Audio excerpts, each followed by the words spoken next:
दोस्तों, आज शुरू करते हैं हम एक नई कहानी, एक गेम डिज़ाइनर की जो बिना किसी टीम के अकेले ही वीडियो गेम्स बनाता है। उसका नाम है जुआंग वू। वो खुद से कहता है, बस 2 महीने और लगेंगे गेम को पूरा बनने में, फिर मेरे पास पैसा ही पैसा होगा। तभी उसका फ़ोन बजता है। वो उसकी मकान मालकिन माँ चुन का कॉल होता है। वो गुस्से से पूछती है, तुम मेरा किराया कब दोगे? वो बोलता है, सिस्टर माँ, बस मुझे थोड़ा और वक्त दे दो, मेरा नया गेम पूरा होने ही वाला है, ये पक्का हिट होगा, फिर मैं आपके सारे पैसे दे दूंगा। माँ चुन उसकी बात सुनकर कहती है, ये बात मैं 3 साल से सुनती आ रही हूँ। तुम्हारा वो गेम डूम्सडे सिर्फ 10 लोगों ने ही खरीदा था और तुम्हारा लास्ट गेम पी मैन तो बस मैंने ही खरीदा था। वो कहता है, लोगों का टेस्ट बहुत खराब है, मेरे गेम्स की उन्हें बिल्कुल भी कदर नहीं है।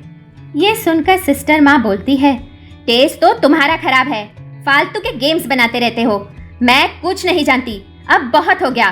कल तक तुमने मेरा रेंट नहीं दिया तो अपना बोरिया बिस्तर बांध लेना। और फिर वो फ़ोन काट देती है। वो अपना बैंक बैलेंस चेक करता है। उसके अकाउंट में सिर्फ 558 रुपये ही होते हैं।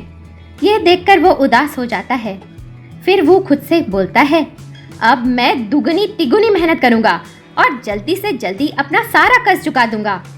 ये बोलकर वो फिर से अपना नया गेम डिज़ाइन करने में लग जाता है। थोड़ी देर बाद अचानक से उसका कंप्यूटर शटडाउन हो जाता है और स्क्रीन पर नंबर्स दिखाई देने लगते हैं। फिर उसे मैसेज आता है कि उसका गेम खुद ब खुद डिज़ाइन हो रहा है। बची हुई स्टोरी की कोडिंग अपने आप ही हो जाती है और बग्स भी फिक्स होने लगते हैं। वो को कुछ समझ नहीं आता कि ये क्या हो रहा है। तब फिर उसके कंप्यूटर से धुआं निकलने लगता है और वो बंद हो जाता है। ये सब होने पर वो को बहुत बुरा लगता है और वो उदास हो जाता है। वो सोचने लगता है, अब मेरा क्या होगा? तभी फिर से उसकी कंप्यूटर स्क्रीन ऑन हो जाती है और उस पर लिखा आता है कि उसका game new fantasy world release हो रहा है प्लेटफॉर्म अर्थ पर। और फिर हर तरफ रोशनी हो जाती है और ज़मीन हिलने लगती है। वो को लगता है कि भूकंप आ गया है और वो जल्दी से अपनी बिल्डिंग से बाहर आ जाता है। बाहर जो नज़ारा होता है वो देखकर वो की आंखें फटी की फटी रह जाती हैं। वो देखता है कि हर तरफ ज़मीन फाड़कर पेड़ बाहर निकल रहे हैं। लोग डर के मारे इधर उधर भाग रहे हैं। तभी आसमान में एक बड़ा सा अजीब पक्षी उड़ता हुआ दिखाई देता है। वो पक्षी एक हेलीकॉप्टर से टकराता है और हेलीकॉप्टर ब्लास्ट हो जाता है। पक्षी भी नीचे आकर गिरता है। उस पक्षी को देखकर वो हैरान हो जाता है, क्योंकि वो पक्षी बिल्कुल उसके गेम के मॉन्स्टर की तरह था जिसे उसने खुद डिज़ाइन किया था। वो को याद आता है कि इस बर्ड मॉन्स्टर की पावर उसकी कर्णभेदी चीख थी। वो बर्ड मॉन्स्टर जोर से दहाड़ता है और हर तरफ अफरा तफरी मच जाती है। एक छोटी सी बच्ची जो अकेली होती है वो गलती से उस बर्ड मॉन्स्टर के आगे आ जाती है। बर्ड मॉन्स्टर जोर से चीखता है, पर इससे पहले कि उस छोटी लड़की को कुछ होता, वो तेजी से आकर उसे गोद में उठा लेता है और उसके कान अपने हाथों से बंद कर देता है। छोटी लड़की को तो कुछ नहीं होता, पर वो को बर्ड मॉन्स्टर की पावरफुल चीख से बहुत दर्द होता है। किसी तरह से वो छोटी लड़की को उठाकर बर्ड मॉन्स्टर से दूर ले आता है। तभी वहाँ एक बड़ा सा वुल्फ मॉन्स्टर भी आ जाता है जो बर्ड मॉन्स्टर पर अटैक कर देता है। उसे देखकर वो सोचता है, ये भी मेरा डिज़ाइन किया हुआ मॉन्स्टर है, ये सब हो क्या रहा है? फिर वो बेहोश हो जाता है।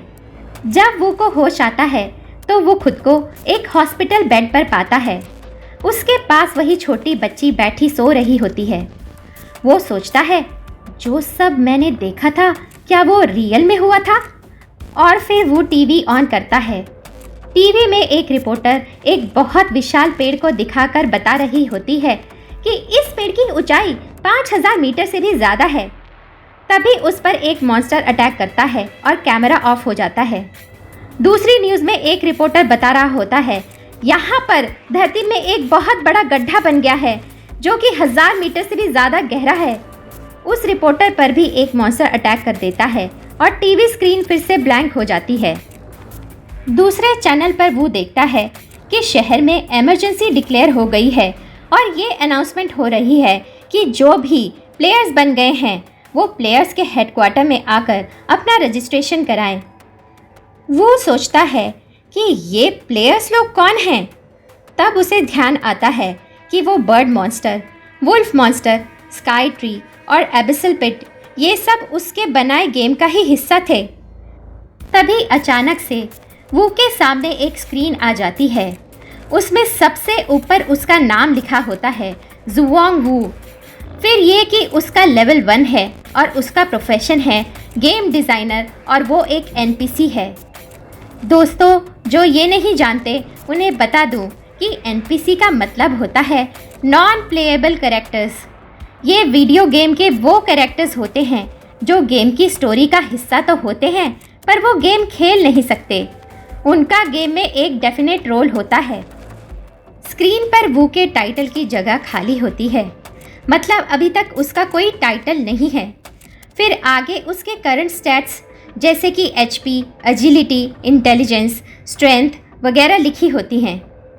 वो समझ जाता है कि किसी तरह से उसका गेम जिंदा हो गया है और इस दुनिया में लॉन्च हो गया है।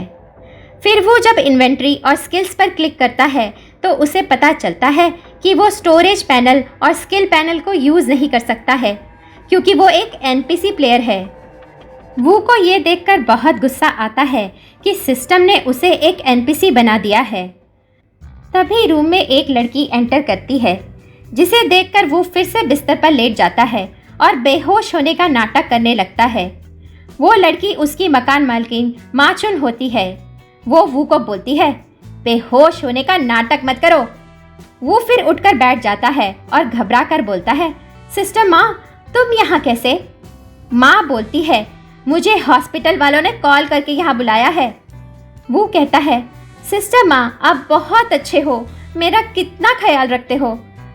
माँ जवाब देती है, वो इसलिए क्योंकि तुम्हें कुछ हो गया तो मेरे पैसे कौन देगा। तभी वो छोटी लड़की उठ जाती है और वू को हक करते हुए खुश होकर कहती है, पापा आप उठ गए? ये देखकर माँ हैरानी से बोलती है, तुम्हारा एक बच्चा भी है? वो घबरा कर माँ को बोलता है, मैं सब समझाता हूँ सिस्टर माँ। फिर सारी बात सुनकर माँ छोटी बच्ची को प्यार करती है और वू से बोलती है, इस बच्ची की शायद याददाश्त खो गई है। जब तक इसके असली माँ बाप नहीं मिल जाते, इसका तुम अच्छे से ख्याल रखना, समझ गए? वो माँ से कहता है, अच्छा तो फिर आप रेंट थोड़ा कम कर दोगे प्लीज़? ये सुनकर माँ वू को हॉस्पिटल का बिल थमा देती है और बोलती है, पहले अपना ये हॉस्पिटल का बिल जो 8,000 रुपये है ये भरो। बिल देखकर वो फिर से बेहोश हो जाता है। उधर सरकार के लोग उस विशाल स्काई ट्री और गहरी एबिसल पिट को न्यूक्लियर बॉम्ब से उड़ाने की कोशिश करते हैं पर फेल हो जाते हैं। उल्टा हमले की वजह से और भी मॉन्स्टर जाग जाते हैं और आकाश और धरती पर मॉन्स्टर की तादाद बहुत बढ़ जाती है। कुछ दिनों बाद वो उस छोटी बच्ची के साथ अपने घर लौट आता है।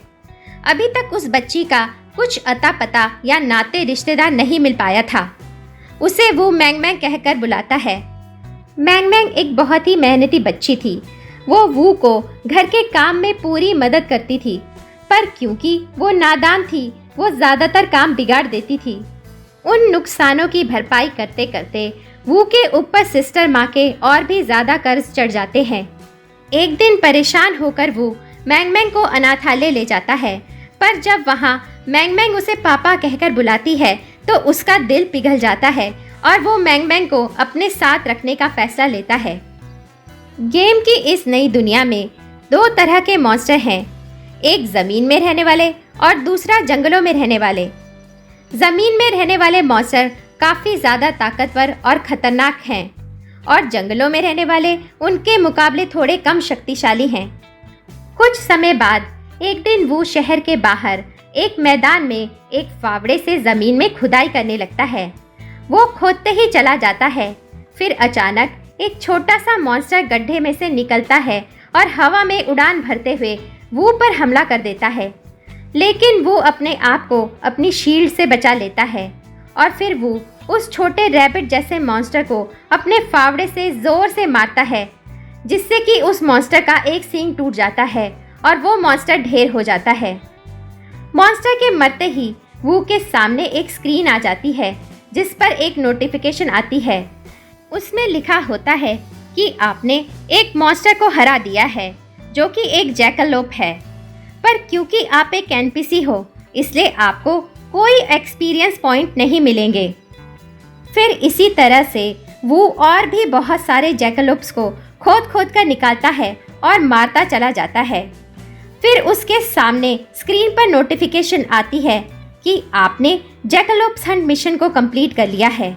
एक और नोटिफिकेशन आती है जिसमें लिखा होता है आपने 10,000 जैकलोप्स को मार गिराया है, इसलिए आपको बनी स्लेयर का टाइटल दिया जाता है। उसके बाद थका हारा वो जमीन पर लेट जाता है और खुश होता है क्योंकि उसने अपना मिशन आखिरकार कंप्लीट कर लिया है। क्योंकि वो ने ही ये गेम डिज़ाइन किया था इसलिए सिर्फ उसे ही पता था कि उसने गेम में एक हिडन क्वेस्ट डाली थी कि अगर कोई एनपीसी 10,000 जैकलोप्स को मार देगा तो वो गेम में एक हीरो बन जाएगा जो कि प्लेयर के साथ मिलकर मॉन्स्टर से लड़ सकता है। पर हीरो बनने के लिए अभी एक लास्ट स्टेप बचा था। उसे गेम की किसी गॉडेस से ब्लेसिंग लेनी होगी, तभी वो हीरो बन पाएगा। थोड़ा आराम करने के बाद वो उन मरे हुए बनी मॉन्स्टर्स को लेकर शहर में प्लेयर्स की लॉबी में पहुंच जाता है। वहाँ बहुत से अलग अलग लेवल के प्लेयर्स मौजूद होते हैं। वो को देखकर उसका मजाक उड़ाते हैं और हंसते हुए कहते हैं अरे देखो इस बनी स्लेयर को, ये इतना डरपोक है कि सिर्फ छोटे मोटे बनी मॉन्स्टर्स को ही मारता है। इसको शायद डंजन्स में जाने में डर लगता होगा, वहाँ असली मॉन्स्टर जो मिलते हैं। वो सबकी बातें अनसुनी करते हुए चुपचाप लॉबी में चला जाता है और एक शॉप के आगे रुक जाता है। इस शॉप में रैबिट्स का मीट बिकता है। शॉप ओनर को वो सारे मरे हुए बनी मॉन्स्टर दे देता है, जिसके बदले शॉप ओनर वो को कुछ खाने का सामान देता है और कहता है मेरे पास तुम्हें देने के लिए पैसे तो नहीं हैं क्योंकि आजकल बिजनेस डाउन है, तुम ये खाने की चीज़ें ले लो। वो खुशी खुशी सामान ले लेता है। वो को पता नहीं होता कि उसे एक लड़की देख रही है। वो लड़की एक एनपीसी होती है और उसका नाम होता है खुया। फिर जब वो का ध्यान उस लड़की पर जाता है तो उसे देखकर वो बहुत खुश हो जाता है क्योंकि वो लड़की एक गॉडेस है। वो को पता था कि जब वो 10,000 जैकलोप्स को मार देगा तो ये गॉडेस खुया उससे मिलने आएगी और उसे अपनी ब्लेसिंग्स देकर गेम का हीरो बना देगी। पर ऐसा होता नहीं है। जब वो गॉडेस के पास जाता है तो वो उस पर चिल्लाती है और बोलती है कितने घटिया इंसान हो तुम, इन प्यारे प्यारे बनीज को मारते हुए तुम्हें जरा सी भी दया नहीं आई। आज तो मैं तुम्हें सबक सिखा के रहूंगी। ये बोलकर गॉडेस खुया वो की बहुत पिटाई कर देती है। वो को समझ नहीं आता कि ये क्या हो रहा है, उसका गेम बदल कैसे गया है। और फिर गॉडेस खुया उसे श्राप दे देती है। श्राप की वजह से वो अब हीरो तो नहीं बन पाता पर एक डीमन बन जाता है। फिर भी वो बहुत खुश हो जाता है क्योंकि अब वो एक एनपीसी नहीं बल्कि प्लेयर बन गया होता है। खुशी के मारे वो उस गॉडेस को आई लव यू बोल देता है, पर गॉडेस खुया उसे एक लात मारती है और गालियां सुनाकर वहां से चली जाती है। फिर वो देखता है कि प्लेयर बन जाने से उसके बहुत सारे ऑप्शंस अनलॉक हो गए हैं, जैसे कि स्टोरेज पैनल। अब उसे अपने हथियार और औजार उठाकर चलाने की कोई ज़रूरत नहीं है। वो जब चाहे उन्हें स्टोर कर सकता है और ज़रूरत पड़ने पर कभी भी निकाल सकता है। वो को 2 यूनिक स्किल्स भी मिलती हैं। पहली डीमन इमिटेशन, जिससे वो छोटे मॉन्स्टर्स को डराकर उन्हें फ्रीज कर सकता है, और दूसरी डीमन ट्रांसफॉर्मेशन, जिससे वो कभी भी 30 सेकंड के लिए एक भयानक डीमन का रूप ले लेगा और उसके सारे स्टैट्स भी बढ़ जाएंगे।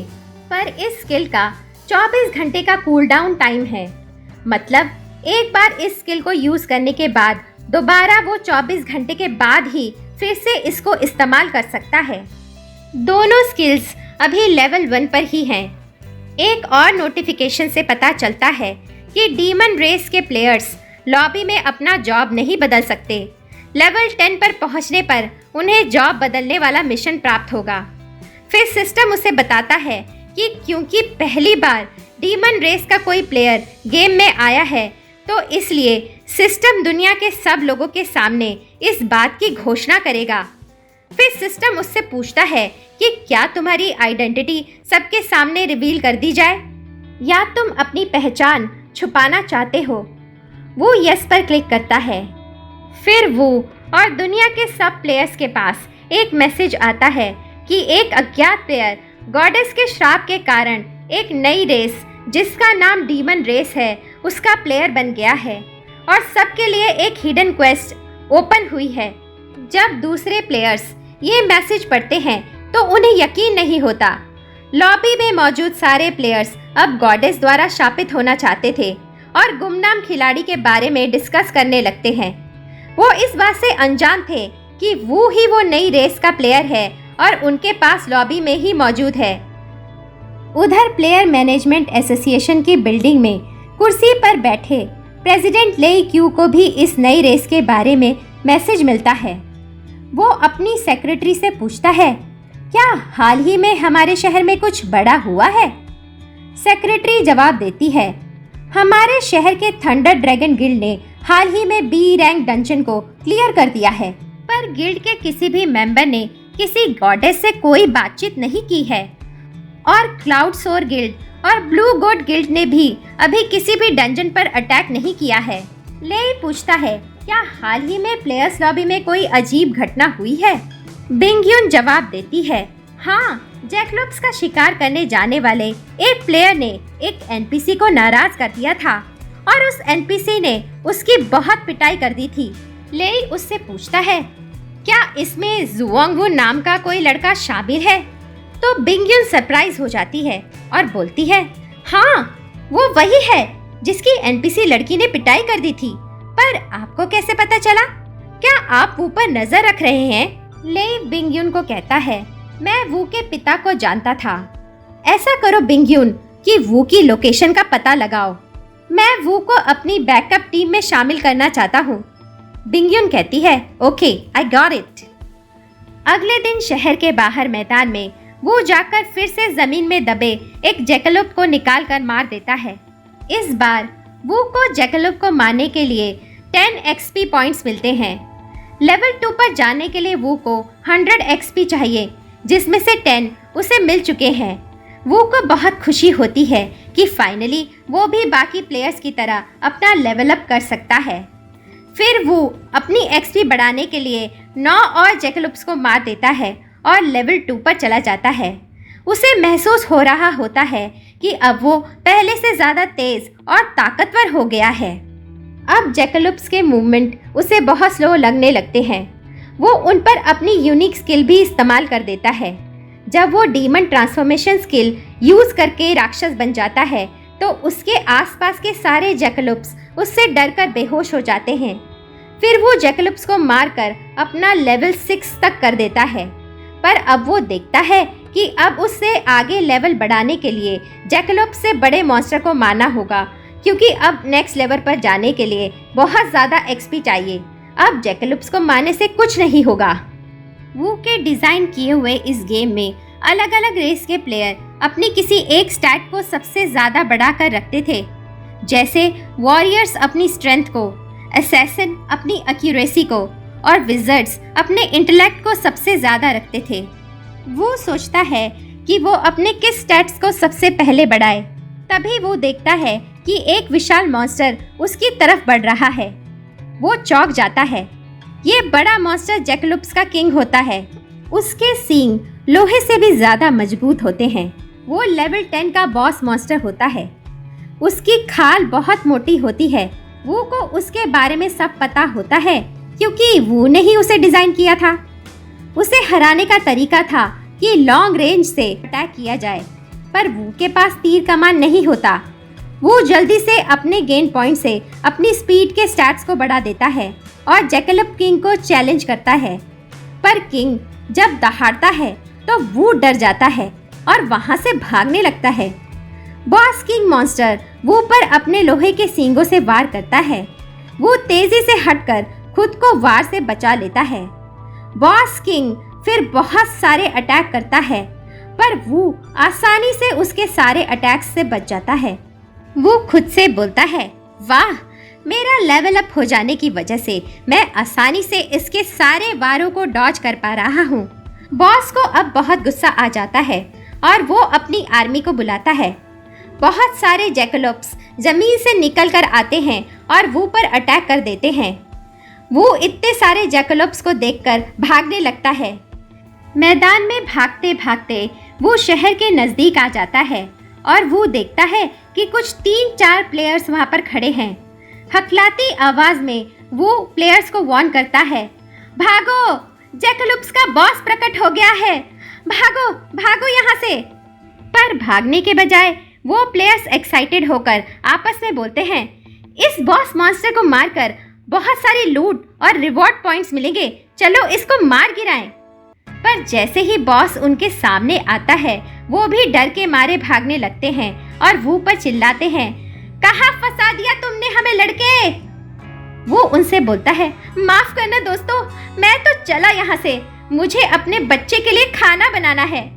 वो के स्पीड स्टैट्स ज़्यादा होने की वजह से वो उन प्लेयर्स को पीछे छोड़कर वहाँ से भाग जाता है। वो प्लेयर्स वो की स्पीड देखकर हैरान हो जाते हैं और उसे बुरा भला कहने लगते हैं। फिर वो भी अपनी जान बचाकर उस मैदान से भाग जाते हैं। कुछ देर बाद वो अपने अपार्टमेंट में पहुंच जाता है। वहाँ मैंग मैंग उसका इंतजार कर रही होती है। वू को देखकर मैंग मैंग बहुत खुश हो जाती है और वू के गले लग जाती है। वो मैंग मैंग से पूछता है, आज तुमने घर में क्या क्या किया? मैंग मैंग जवाब देती है, आज मकान मालकिन ने मुझे कलरिंग बुक दी थी, मैं उसी में कलर करती रही। मकान मालकिन माचुन अक्सर मैंग मैंग की देखभाल में मदद करने के लिए आती थी। माँ ने वू को मैंग मैंग से बुरा व्यवहार न करने की कड़ी चेतावनी भी दी थी। फिर वो मैंग मैंग से बोलता है, चलो मैं जल्दी से खाना बना लेता हूँ। मैंग मैंग कहती है, हाँ पापा, मुझे जोरों की भूख लगी है। वो प्यार से मैंग मैंग के सर को सहलाता है और किचन में चला जाता है। मैंग मैंग के आने के बाद से वो खाना बनाना भी सीख गया था। पर वो देखता है कि घर में खाना बनाने के लिए आज कुछ भी नहीं बचा था। वो बहुत उदास हो जाता है और खुद से कहता है, मैं मैंग मैंग को एक अच्छी लाइफ भी नहीं दे पा रहा हूँ। मैंग मैंग जब वो को उदास देखती है तो उसे बोलती है, पापा मुझे भूख नहीं लगी है। वो मैंग मैंग को प्यार से हग करता है और कहता है, मेरी प्यारी मैंग मैंग, आज हम बहुत अच्छा खाना खाएंगे। वो अपना अकाउंट बैलेंस चेक करता है। उसके पास सिर्फ 121 रुपए ही बचे होते हैं। फिर वो 120 रुपए वाला फ्राइड चिकन ऑर्डर कर देता है। वो मैंग मैंग से बोलता है, अब से हम रोज बढ़िया बढ़िया खाना खाएंगे, मैं बहुत पैसे कमाऊंगा। वो जानता है कि वो अब प्लेयर बन गया है और इस नई दुनिया में कोई प्लेयर गरीब नहीं होता। प्लेयर टीम बनाकर डंजन पर रेड करते हैं और अंडरग्राउंड मॉन्स्टर को मारते हैं। मरने पर वो मॉन्स्टर्स क्रिस्टल ड्रॉप करते हैं जो वो प्लेयर उठा लेते हैं और एक एक क्रिस्टल की कीमत 500 रुपए से ज़्यादा होती है। जितने ज़्यादा लेवल का मॉन्स्टर होगा उसके क्रिस्टल की कीमत भी उतनी ज़्यादा ही होगी। वो सोचता है, अब हम गरीब नहीं रहेंगे और मैं सिस्टर माँ का सारा कर्जा उतार दूंगा। फिर डिलीवरी बॉय उनका खाना लेकर वहाँ आ जाता है। दोनों मज़े से खाते हैं और खाने के बाद फिर वो मैंग मैंग को सुला देता है। वो मैंग मैंग को खुशी से नींद में बड़बड़ाते हुए सुनता है, आज खाना कितना यमी था। इसके बाद वो अपने कंप्यूटर डेस्क पर बैठकर कंप्यूटर ऑन करता है और प्लेयर्स के कॉमन चैट रूम में जाकर कमेंट्स और न्यूज़ देखने लगता है।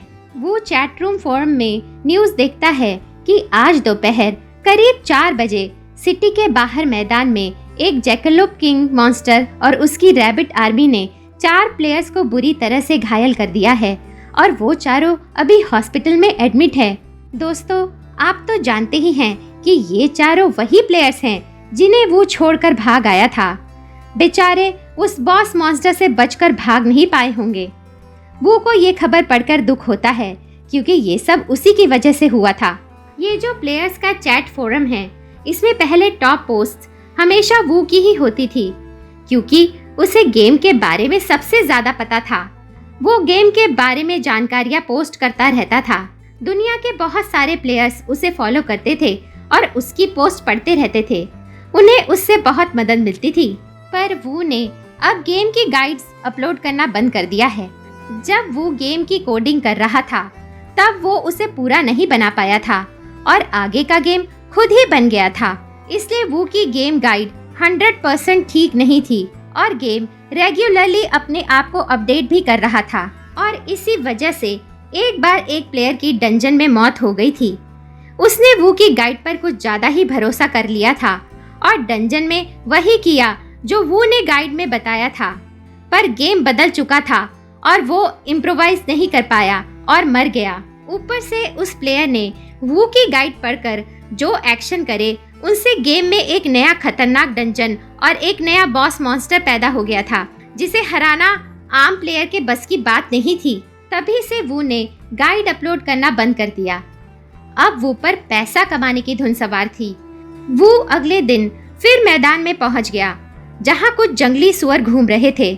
वो उनको मारकर अपना लेवल अप करने में लग गया क्योंकि उसे डंजन में रेड करने जाना था और अभी उसका लेवल बहुत कम था।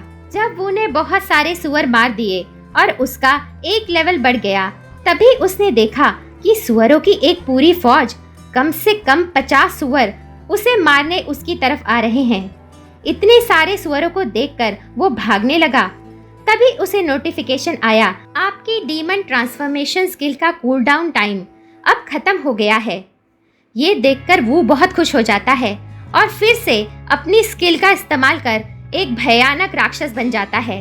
वो का भयानक रूप देखकर उसे मारने जो जंगली सुअर आ रहे थे वो सारे के सारे डर के मारे बेहोश हो जाते हैं। फिर एक एक करके वो उन सबको बिना किसी मुश्किल के आराम से मार देता है और उसे इतने एक्सपी पॉइंट मिलते हैं कि अब वो एक लेवल 10 का प्लेयर हो जाता है। लेवल 10 पर आ जाने के बाद वो ने देखा कि अब वो जॉब चेंजिंग क्वेस्ट करने के लिए भी एलिजिबल हो गया है। क्वेस्ट ये थी कि उसे स्काई ट्री के पास स्थित डीमन वुल्फ डंजन को 60 मिनट्स में क्लियर करना पड़ेगा। ये डंजन सबसे कम लेवल यानी ई लेवल का अंडरग्राउंड डंजन है और इसे क्लियर करने के लिए आमतौर पर लेवल 10 के ऊपर के 5 से 6 प्लेयर चाहिए होते हैं। दोस्तों, आपको बता दूं कि यहाँ डंजन्स 2 तरह के होते हैं, एक फिक्स्ड डंजन और दूसरा रैंडम अंडरग्राउंड डंजन।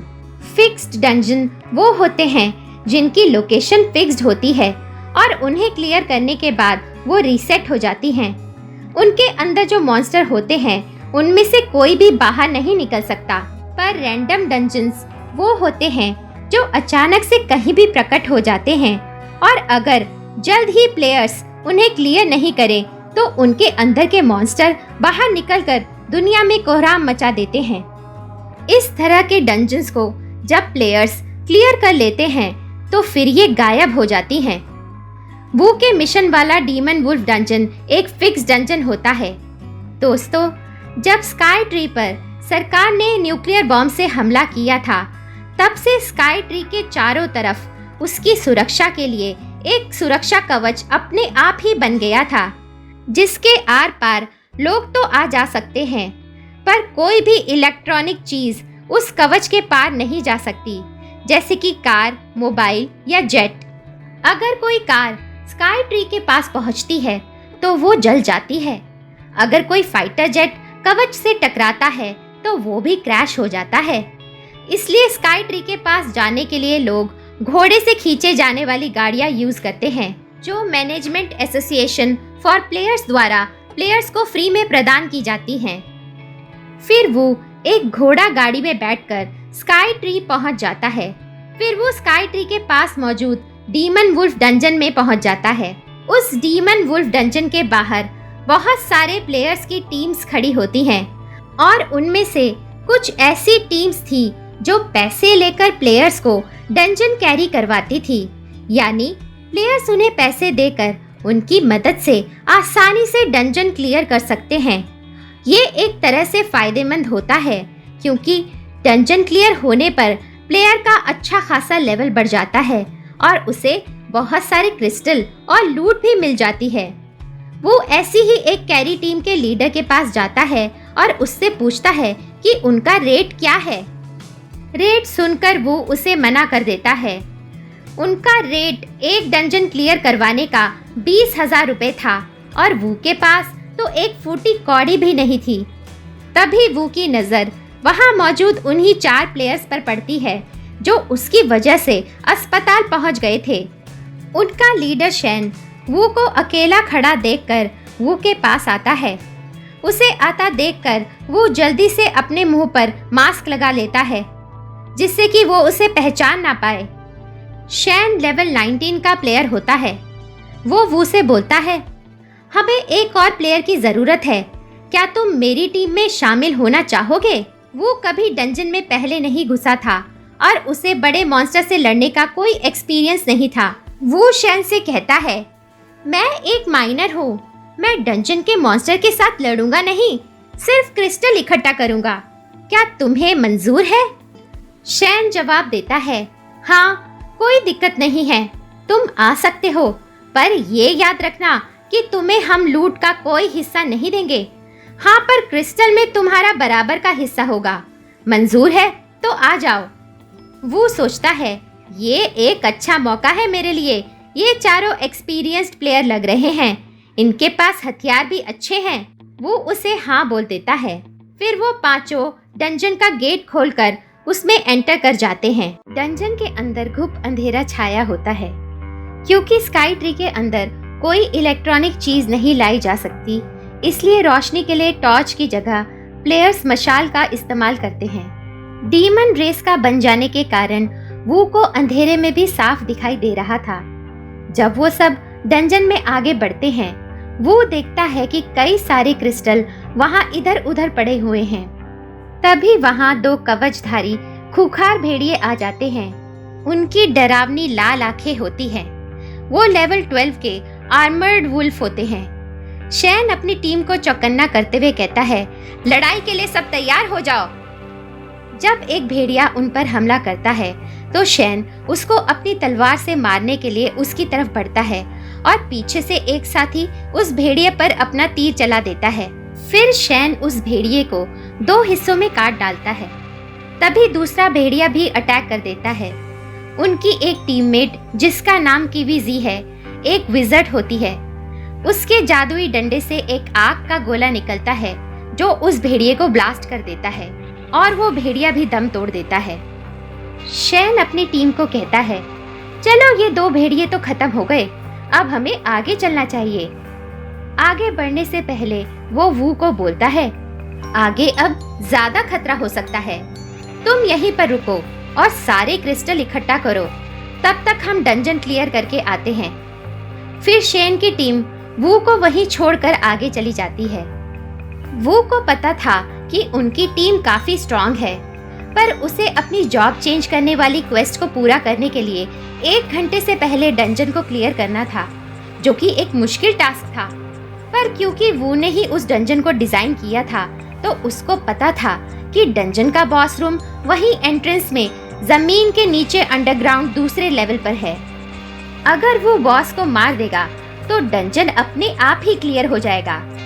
वो अपने फावड़े से जमीन खोदकर नीचे पहले लेवल में पहुंच जाता है, पर उसके नीचे उतरते ही वो देखता है कि उसके सामने एक भयानक भेड़िया खड़ा है। वू को देखते ही वो भेड़िया उस पर हमला कर देता है। वो उससे बच तो जाता है, लेकिन भेड़िए की पंजे की खरोच से उसका थोड़ा सा खून निकल आता है। वो जल्दी से अपनी इन्वेंट्री खोलता है और स्टोरेज पैनल से एक मरा हुआ जैकलुप निकालकर भेड़िए को दिखाता है। भेड़िया जैकलुप को देखकर एक प्यारे पपी की तरह बन जाता है। क्योंकि डंजन में भेड़िए को कुछ अच्छा खाने को नहीं मिलता है, तो जैकलुप को देखते ही भेड़िए के मुंह में पानी आ जाता है। वो जैकलुप को भेड़िए की तरफ फेंक देता है। भेड़िए का पूरा ध्यान अब जैकलुप के ऊपर चला जाता है। वो तेजी से अपने फावड़े से भेड़िए का पेट चीर डालता है और भेड़िया मर जाता है। वो को पहले से ही पता था कि भेड़िए का सबसे कमजोर हिस्सा उसका पेट होता है। उस भेड़िए को मारने के बाद वो को 100 एक्सपीरियंस पॉइंट मिलते हैं और एक कीमती क्रिस्टल भी मिल जाता है। तभी उसे किसी के आने की आवाज सुनाई देती है। जब वो मुड़कर देखता है तो उसे भेड़िए का एक पूरा झुंड आता दिखाई देता है। वो भेड़िए का झुंड वू पर हमला करने ही वाला होता है, लेकिन वू कूदकर रस्सी पर लटक जाता है। वू सोचता है कि इतने सारे भेड़िए एक साथ कैसे यहाँ आ गए। तब उसे याद आता है कि जैकलोप्स की स्मेल भेड़ियों को आकर्षित करती है। वो रस्सी पर ही लटका रहता है। फिर भेड़ियों को अचानक कुछ महसूस होता है और वो सब वहाँ से चले जाते हैं। वू को पता चल जाता है कि जरूर इन भेड़ियों को शेन और उसके साथियों की गंध आ गई है। ये उन्हीं को मारने जा रहे हैं।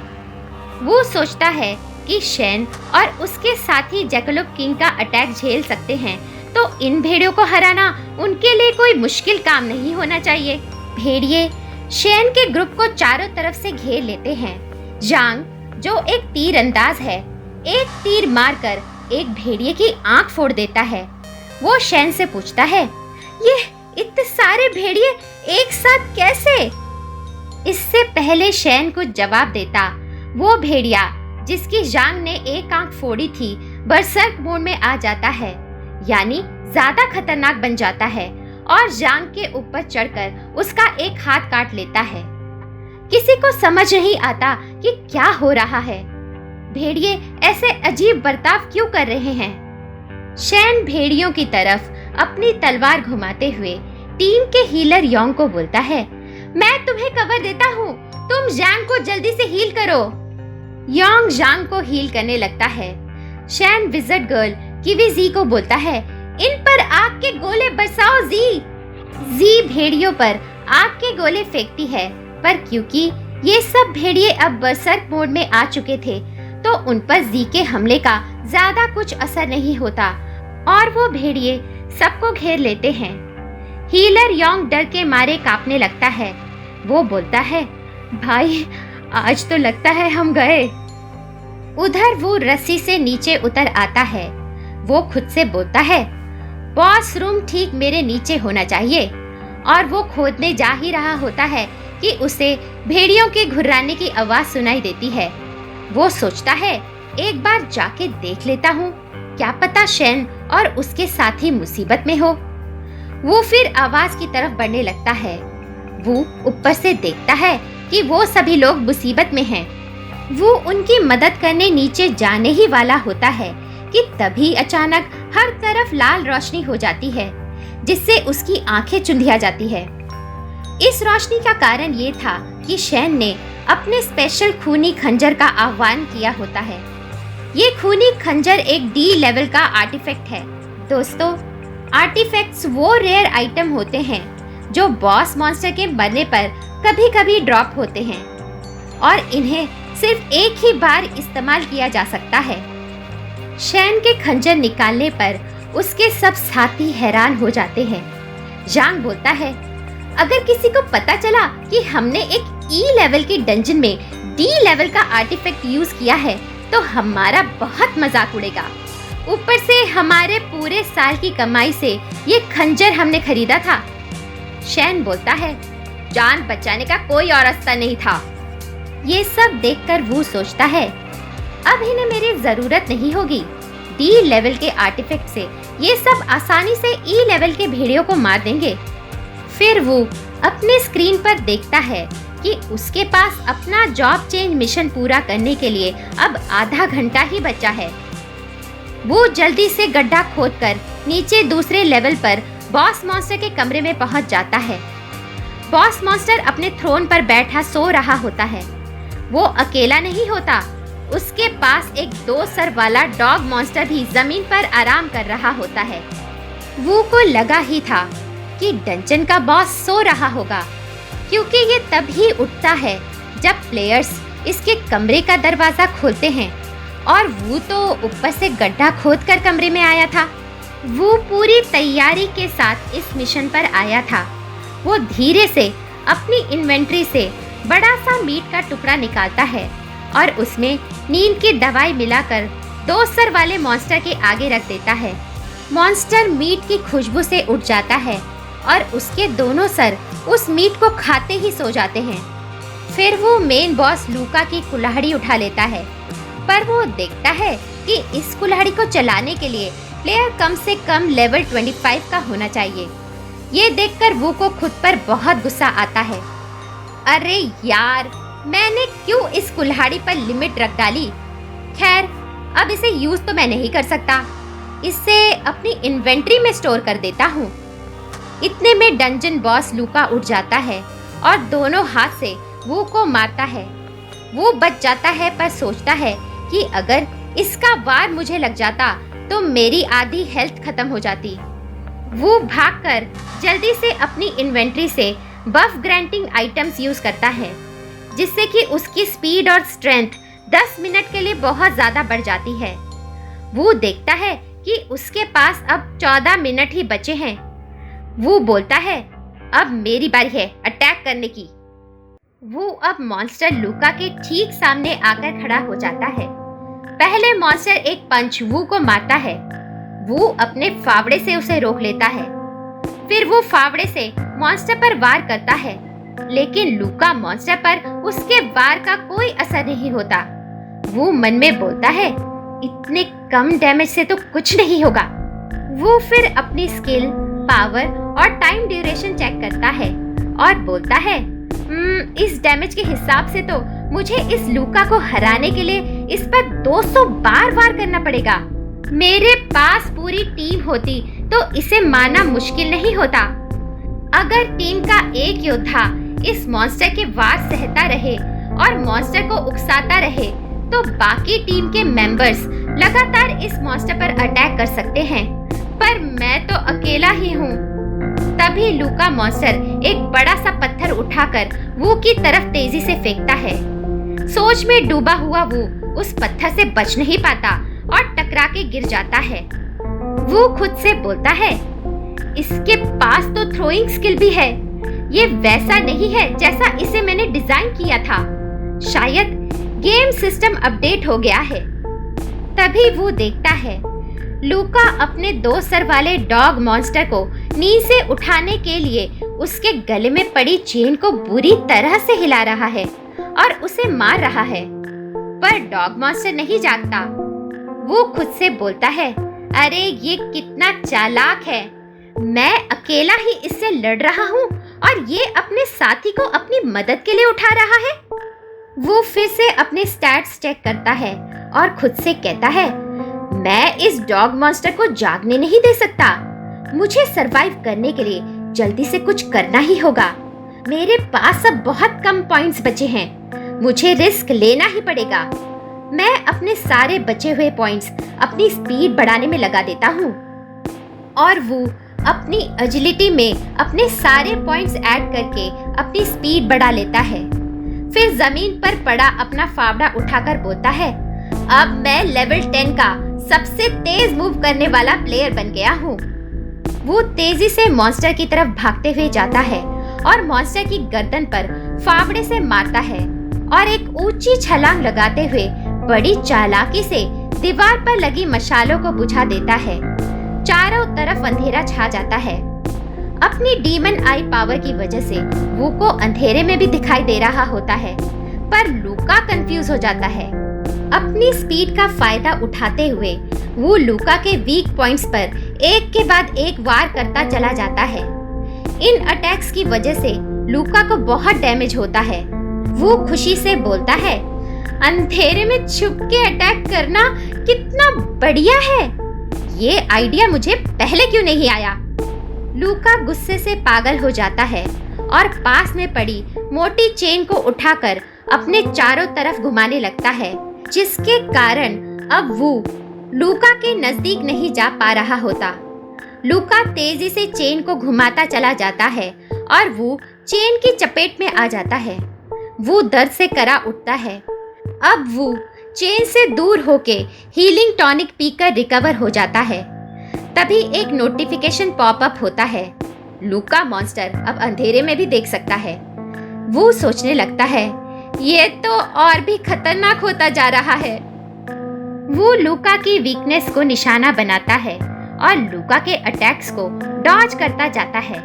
जब लूका की एचपी 30% ही बची होती है तो एक और नोटिफिकेशन आता है, लूका की बर्सर्क स्किल एक्टिवेट हो गई है। अब लूका बर्सर्क मोड में आ चुका है। बर्सर्क मोड में आते ही लूका की पावर्स बढ़ जाती हैं। उसका शरीर बरसर्क पावर से शोले की तरह भड़क उठता है। तभी एक नोटिफिकेशन पॉपअप होता है। प्लेयर वू पर टारगेट लॉक कर दिया गया है। इससे पहले कि वू अपने आप को बचा पाता, लूका एक जोरदार मुक्का वू की छाती पर मारता है। वो लूका के अटैक से बचने के लिए अपने फावड़े को बीच में ले आता है, पर उसका फावड़ा टूट जाता है और मुक्के के वार से वो पीछे दीवार से जाकर टकराता है। वो बुरी तरह से घायल हो जाता है और उसकी एचपी भी कम हो जाती है। वो दर्द से कराहते हुए सोचता है, अगर मुझ पर एक और ऐसा वार होगा तो शायद मैं जिंदा नहीं बचूंगा। तभी लूका तेजी से भागते हुए वो पर अटैक करता है, पर इस बार वो तेजी से उछलकर अपने आप को बचा लेता है और लूका को बोलता है, इस गलतफहमी में मत रहना कि तुम ही बरसर्क मोड पर जा सकते हो। ये मैं भी कर सकता हूँ। वो अपना स्टैट्स निकालकर जल्दी से अपनी डीमन ट्रांसफॉर्मेशन स्किल यूज करता है और अपने डिमोनिक अवतार में आ जाता है। तभी इंफॉर्मेशन पॉपअप होती है। डीमन रेस का ड्यूरेशन अब बस 29 सेकंड्स है और जॉब चेंज मिशन को पूरा करने के लिए अब सिर्फ 4 मिनट ही बचे हैं। वो का सारा शरीर ताकतवर और बहुत बड़ा हो जाता है। उसके बाल लंबे और सर पर सींग निकल आते हैं। उसके हाथ और पैरों के नाखून लंबे हो जाते हैं। वो के सारे स्टैट्स 20 पॉइंट्स बढ़ जाते हैं। वो खुद से बोलता है, मेरे अंदर असीम ऊर्जा भर गई है। डीमन स्टेट में मैं इतना ताकतवर हो गया हूँ कि मैं लेवल 30 के प्लेयर को भी आसानी से हरा सकता हूँ। लूका भी अभी बरसर्क मोड में है, पर मैं उसकी आंखों में मेरा खौफ आसानी से देख सकता हूँ। वो हैरान है कि मैं इतना बड़ा, ताकतवर और भयानक कैसे बन गया हूँ। तभी लूका थोड़ा घबराते हुए एक पत्थर उठाकर वू के ऊपर फेंकता है। पत्थर को वो अपने एक हाथ से ही पकड़कर टुकड़े टुकड़े कर देता है। एक शैतानी मुस्कुराहट के साथ वो लूका को बोलता है, अब मेरी बारी है, तुम तैयार हो जाओ मार खाने को। जलती हुई निगाहों के साथ वो तेजी से लूका को एक करारा पंच मारता है और बोलता है, लो चखो मेरा वार। इससे पहले कि लूका वो के पहले वार से बचता, वो लूका को एक और जोरदार घूसा जड़ देता है। लूका की हालत खराब हो जाती है और वो अपनी एचपी बुरे हाल से लूज करता चला जाता है। लूका को पीटते हुए वो सोचता है, मेरी बरसर्क पावर की लिमिट सिर्फ 30 सेकंड्स है। उसके अंदर ही मुझे इसे खत्म करना होगा। नॉर्मल रूप में आने के बाद मैं इसका सामना नहीं कर पाऊंगा। मैं लूका को वापस अपने सामने खड़े होने का मौका नहीं दे सकता हूँ। उधर दूसरी तरफ डीमन वुल्फ डंजन के फर्स्ट फ्लोर पर शैन और उसके साथी सब भेड़ियों को मौत के घाट उतारने के बाद थककर जमीन पर लेट जाते हैं। लेटे लेटे जांग बोलता है, आखिरकार हम जीत ही गए, पर अब मैं बहुत थक गया हूँ। विज़र्ड गर्ल की भी जी बोलती है, मेरी जादू की छड़ी तो लगभग टूट ही गई थी। तभी उन्हें अपने नीचे से भयंकर शोर आता सुनाई देता है। वो सभी चौंक कर बैठ जाते हैं। जांग बोलता है, ये कैसी आवाज है? क्या कोई नई मुसीबत आने वाली है? किवी जी बोलती है, ऐसा लगता है मॉन्स्टर आपस में लड़ रहे हैं और वो भी बिल्कुल हमारे नीचे। शैन बोलता है, पहले सब जल्दी से हील हो जाओ, हमें हर समय चौकन्ना रहना होगा। तभी उनके सामने गेम इंफॉर्मेशन पॉपअप होती है। बॉस मास्टर लूका का खात्मा हो गया है। प्लेयर्स, मुबारक हो, आपने डीमन वुल्फ डंजन का सफाया कर दिया है। सभी हैरान हो जाते हैं। तीरंदाज जांग बोलता है, ये क्या हुआ? बस ऐसे ही हमने डंजन क्लियर कर लिया? आखिर कैसे? उधर बॉस रूम में वो अपनी यूनिक स्किल से लूका का अंत कर देता है और उसका खात्मा होते ही गेम स्टेटस अपडेट होता है और नोटिफिकेशंस पॉपअप होती है। बॉस लूका का खात्मा हो गया है। आपका लेवल अप होता है। कॉन्ग्रेचुलेशंस प्लेयर वू, तुम्हारा mission of demon job change पूरा होता है। वो थका हारा बुरी हालत में जमीन पर पड़ा होता है। वो दर्द से कराते हुए बोलता है, शुक्र है ये सब आखिर खत्म हुआ। चलो अब देखता हूँ मिशन पूरा होने के बाद गेम ने मुझे क्या क्या रिवॉर्ड्स दिए हैं। वो देखता है कि उसकी इन्वेंट्री इक्विपमेंट में एक नेकलेस आ गया है जिसका नाम वियर्ड नेकलेस है। इक्विपमेंट का लेवल, इफेक्ट और रेयरिटी लेवल का स्टैट्स ब्लैंक होता है। ये एक हाई क्वालिटी नेकलेस है, बस यही लिखा होता है।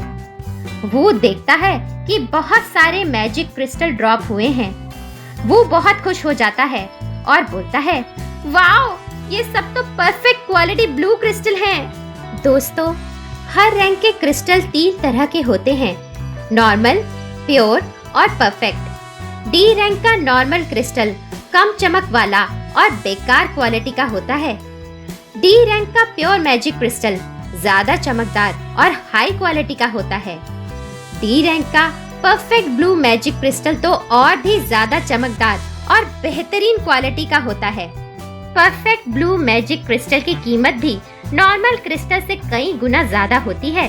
परफेक्ट मैजिक क्रिस्टल एक बेहतरीन मटेरियल है कोई भी वेपन या इक्विपमेंट बनाने के लिए। एक नॉर्मल मैजिक क्रिस्टल की कीमत भी 1000 रुपए होती है।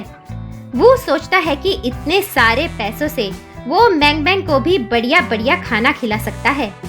तभी वू की नजर अपने टूटे हुए फावड़े पर पड़ती है और वो बोलता है, इस फावड़े ने मेरा बहुत साथ दिया है, पर अब मुझे एक नए हथियार की जरूरत है। फिर वो उस अजीब से नेकलेस को देखकर बोलता है, पर इस आइटम का क्या यूज हो सकता है? इसकी कीमत आंकना मुश्किल है। तभी वो को याद आता है, ये नेकलेस, ये तो मैंने गेम में डाला ही नहीं था। क्या ये गेम सिस्टम ने खुद ब खुद ऐड कर दिया है? तभी थका हुआ वो देखता है कि बॉस रूम का दरवाजा बाहर से खुल रहा है। शेन और उसकी टीम अंदर आ रही है। वो खुद से बोलता है, गेम सेटिंग की वजह से जैसे ही दरवाजा खुलेगा ये 2 सर वाला डॉग मॉन्स्टर जाग जाएगा। आखिर किस पागल ने ये सेटिंग बनाई होगी? ऐसा बोलते ही वू को एहसास होता है कि वू ने खुद ही तो ये गेम डिजाइन किया है। वो आगे बोलता है, इसके उठने से पहले ही मुझे यहाँ से निकलना होगा। वो कमरे की छत से जिस रस्सी की मदद से कमरे में दाखिल हुआ था उस पर ही लटक कर वापस कमरे से बाहर जाने लगता है और बोलता है, मैं बॉस को मार चुका हूँ, अब बस इस 2 सर वाले डॉग से तुम्हें ही निपटना होगा गाइस। ऐसा बोलकर वो वहाँ से निकल जाता है। रूम के दरवाजे को वो प्लेयर्स खोलकर बॉस के रूम में एंटर करते हैं। कमरे की हालत और बॉस की लाश को देखकर वो चारों चौंक जाते हैं। जांग बोलता है, बिना दरवाजा खुले ये बॉस आखिर कैसे मर सकता है? किवी जी बोलती है, ये डंजन रहस्यमय ही नहीं, अजीबोगरीब भी है। वो लूका की लाश के नजदीक पहुंचते हैं। इतने में लूक का पालतू डॉग मॉन्स्टर उड़ जाता है। जांग कहता है, लगता है इस 2 सर वाले डॉग मॉन्स्टर ने अपने मालिक को धोखा दिया और उसे मार डाला। फिर बिना किसी मुश्किल के वो चारों उस डॉग मॉन्स्टर को मार गिराते हैं और गेम नोटिफिकेशन पॉपअप होता है, 2 सर वाला डॉग अब मर चुका है। जांग जहाँ होता है वहीं थक के लेट जाता है और कहता है, इस डंजन में हमें बहुत नुकसान हुआ है और तो और हमने अपना इतना महंगा आर्टिफैक्ट भी यूज कर लिया और इसके बदले मिले हैं हमें कुछ ई रैंक के क्रिस्टल। एक ढंग का हथियार तक नहीं मिला। तभी उनके आगे एक गेम नोटिफिकेशन पॉपअप होता है। आप सभी प्लेयर्स ने डीमन डंजन को 58 मिनट्स और 2 सेकंड्स में क्लियर कर लिया है। ये टाइम पहले के सभी रिकॉर्ड्स को तोड़ता है। गेम सिस्टम ये न्यूज़ दुनिया के सभी प्लेयर्स को देने वाला है। क्या आप सब प्लेयर्स अपने नाम को गुप्त रखना चाहते हैं और न्यूज़ में अपनी आइडेंटिटी रिवील नहीं करना चाहते? यस और नो के ऑप्शन में से चूज करें। शेन नो पर क्लिक करता है। फिर सिस्टम का नया मैसेज आता है कि क्या आप इस न्यूज़ की घोषणा से पहले अपने स्क्वाड को कोई कूल नाम देना चाहेंगे? शैन बोलता है, चलो अपने स्क्वाड को फ्लेम लिजर्ड स्क्वाड का नाम देते हैं। फिर दुनिया के हर एक प्लेयर को नोटिफिकेशन मिलती है, फ्लेम लिजर्ड स्क्वाड को बधाई हो। इस स्क्वाड ने डीमन डंजन को अब तक सबसे कम समय में क्लियर किया है, 58 मिनट्स 2 सेकंड्स। सभी टीम मेंबर्स को वुल्फ हंटर टाइटल दिया जाता है। फिर सिस्टम सबको उनके नाम बताता है। वू का नाम भी उसमें शामिल होता है। अंदर डंजन में जांग शैन को खुश होकर बोलता है, हम तो फेमस हो गए यार, अब हम किसी बड़ी गिल्ड को ज्वाइन करके बहुत पैसा कमा सकते हैं। फिर वो चारों डंजन से बाहर निकलने लगते हैं। एंट्रेंस पर वू उनका इंतजार कर रहा होता है। वो थोड़े से ही ई रैंक क्रिस्टल इकट्ठा कर पाया था। जो डी रैंक क्रिस्टल और लॉकेट उसे लूका को मारने पर मिले थे, वो पहले ही अपनी इन्वेंट्री में स्टोर कर चुका था। इतने कम क्रिस्टल देखकर जांग वू से पूछता है, क्या इतने कम क्रिस्टल ही तुम माइन कर पाए हो? वो जवाब देता है, मुझे माफ करना, पर मेरा फावड़ा टूट गया था। ये सुनकर जांग को गुस्सा आ जाता है और वो वू को बोलता है, पहले ही हमें इतना नुकसान हो गया है और तू भी निकम्मा ही निकला।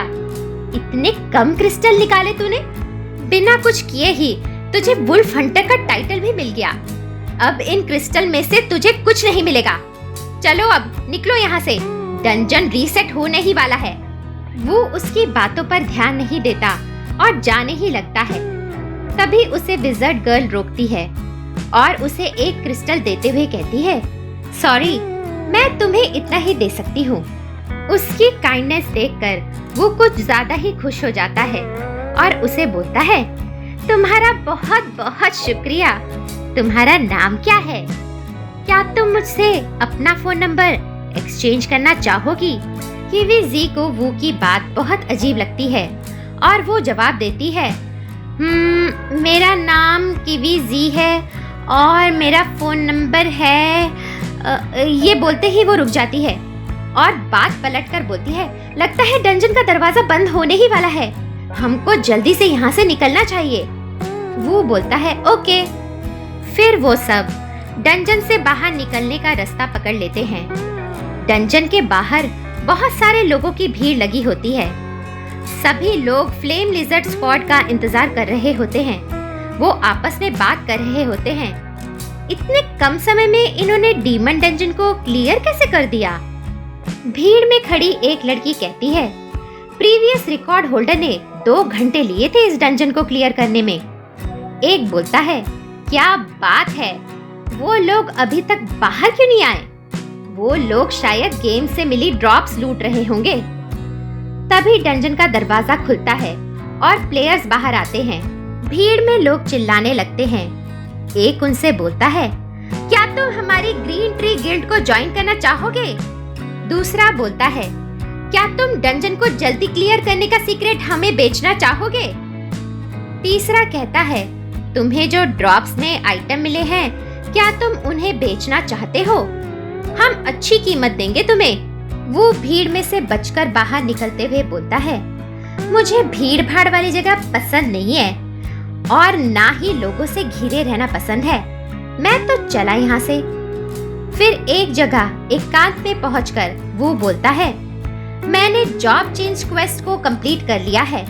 चलो देखता हूँ मुझे क्या जॉब मिली है। ये बोलकर वो अपनी सेटिंग्स ओपन करता है और अपना जॉब ऑप्शन का स्टेटस देखता है। सिस्टम उसको 3 डीमन जॉब्स के ऑप्शन देता है। पहला ऑप्शन डीमन वॉरियर का होता है, जिसका बहुत मजबूत शरीर है, असीम ताकत और डिफेंसिव पावर है। सिर्फ हाई लेवल के वेपन्स ही उसे नुकसान पहुंचा सकते हैं। दूसरा ऑप्शन डीमन हंटर होता है। डीमन हंटर के पास है बिजली सी तेजी और अटैक्स पावर, और वो अपने सारे स्पीड पॉइंट्स को अटैक पावर में कन्वर्ट कर सकता है। तीसरा ऑप्शन होता है डीमन वॉरलॉक का, जो शक्तिशाली आत्माओं को समन कर सकता है। इन आत्माओं के पास हीलिंग स्पेल्स भी होती हैं। एक डीमन वॉरलॉक अकेले ही पूरी फौज का सामना कर सकता है। सारे ऑप्शंस देखने के बाद वू का दिमाग चकरा जाता है और वो खुद से बोलता है, डीमन वॉरियर एक खतरनाक टैंकर जैसा है, डीमन हंटर एक जालिम हत्यारा है और डीमन वॉरलॉक एक भयानक तांत्रिक है। मुझे तो ये तीनों ही जॉब्स चाहिए। वो सिस्टम से पूछता है, क्या ऐसा कोई तरीका है कि मुझे तीनों ऑप्शंस मिल जाएं? गेम सिस्टम का मैसेज उसे आता है, आप सिर्फ एक ही जॉब सेलेक्ट कर सकते हैं, पर अगर आपको हीरो सर्टिफिकेट मिल जाए तो आप एक जॉब और ऐड कर सकते हैं। हीरो सर्टिफिकेट पाने के लिए आपको एक गॉडेस की ब्लेसिंग लेनी पड़ेगी। वो मन ही मन में गॉडेस के गुस्से को याद करता है और बोलता है, अभी गॉडेस को नहीं ढूंढते, वो पहले ही मुझसे बहुत नाराज है। चलो अब मैं डीमन हंटर वाला जॉब सेलेक्ट कर लेता हूँ। डीमन हंटर मुझे सूट करता है, इससे मैं जरूरत पड़ने पर अपनी स्पीड को अटैक पावर में बदल सकता हूँ। फिर गेम नोटिफिकेशन पॉप होता है, आपका प्रोफेशन डीमन हंटर में सफलतापूर्वक चेंज होता है और आपको मिलती है एक नई यूनिक स्किल, हंटर्स मार्क। इस स्किल से डीमन हंटर अपने शिकार को मार्क करके उसकी लोकेशन को ट्रैक कर सकता है। डीमन हंटर टारगेट के वीक पॉइंट्स भी देख सकता है। इस स्किल का इस्तेमाल एक समय में एक ही टारगेट पर किया जा सकता है। ये सब देखकर वो बोलता है, ये कोई बुरी स्किल नहीं है, ये स्किल सोलो डुअल और सोलो डंजन क्लियर करने में बहुत काम आएगी। उधर प्लेयर्स एसोसिएशन मैनेजिंग सेंटर की बिल्डिंग में प्रेसिडेंट लेई क्यू को उसकी सेक्रेटरी आकर बताती है, सर, मार्शल गॉडेस गिल्ड अभी वेस्ट बैटलफील्ड में डार्क एल्व्स के साथ एक बहुत खतरनाक लड़ाई में फंसी हुई है। अब तक उनके 40 प्लेयर्स मारे जा चुके हैं और खुद मार्शल गॉडेस भी मिसिंग है। यहाँ तक कि उनका को लीडर भी मारा जा चुका है। दोस्तों, मार्शल गॉडेस गिल्ड एक ऐसा योद्धा प्लेयर्स का गिल्ड है जो कि मिलिट्री के लिए काम करता है। वो डंजन रेड्स में कभी भी भाग नहीं लेते हैं, वो सिर्फ सीमा पर मंडरा रहे भयानक मॉन्स्टर्स को मारते हैं। प्रेसिडेंट लेई सेक्रेटरी बिंग यून से पूछता है, अब तक कितने लोग ये बात जानते हैं? बिंग यून जवाब देती है, दहशत और अफरा तफरी ना फैले, इसलिए मैंने ये खबर अब तक एसोसिएशन से बाहर नहीं जाने दी है। लेई बोलता है, सुनो, मुझे ऊपर से निर्देश मिला है कि दूसरी गिल्ड्स के प्लेयर्स को भी सीमा पर मदद करने के लिए जल्दी ही भेजा जाए। तुम सभी गिल्ड्स को इन्फॉर्म कर दो। दूसरी तरफ शहर के बाहर एक घास के मैदान में एक घोड़ा गाड़ी चले जा रही थी। उस घोड़ा गाड़ी के डब्बे के अंदर वो बैठा था। तभी उसका फोन बजता है। वो खुद से बोलता है, स्काईलाइन ट्री से दूर आते ही मेरे फोन में नेटवर्क आ गया है। वो अपना फोन चेक करता है और देखता है कि उसे मकान मालकिन माचुन के बहुत सारे मैसेजेस आए हुए हैं। उसने वो को लिखा होता है, तुम आखिर कैसे गार्डियन हो? तुम्हें पता भी है मैंग मैंग कितनी बीमार है? मैं मैंग मैंग को हॉस्पिटल ले जा रही हूँ। माचुन मैंग मैंग को एस सिटी हॉस्पिटल ले जाती है। बीमार मैंग मैंग बेड पर सो रही होती है और माचुन उसके लिए फ्रूट्स काट रही होती है। तभी जोर से दरवाजा खोलकर वो वहां आता है। वो बहुत घबराया हुआ होता है। वो माचुन से पूछता है, मैंग मैंग अब कैसी है सिस्टर माँ? माचुन गुस्से में वो को चाकू दिखाकर बोलती है, श्श, धीरे बोलो, मैंग मैंग की अभी आंख लगी है। वो और माचुन कमरे से बाहर आ जाते हैं और माचुन चिल्लाकर वो को बोलती है, पिछले 2 दिनों से तुम आखिर कहाँ गायब थे? तुम्हें ये भी नहीं पता था कि मैंग मैंग को तेज बुखार है? वो जवाब देता है, मैं पैसे कमाने गया था। माचुन बोलती है, अच्छा, तो क्या तुम कुछ कमा भी पाए? वो जवाब देता है, इस बार मैं बहुत कमा के लाया हूँ।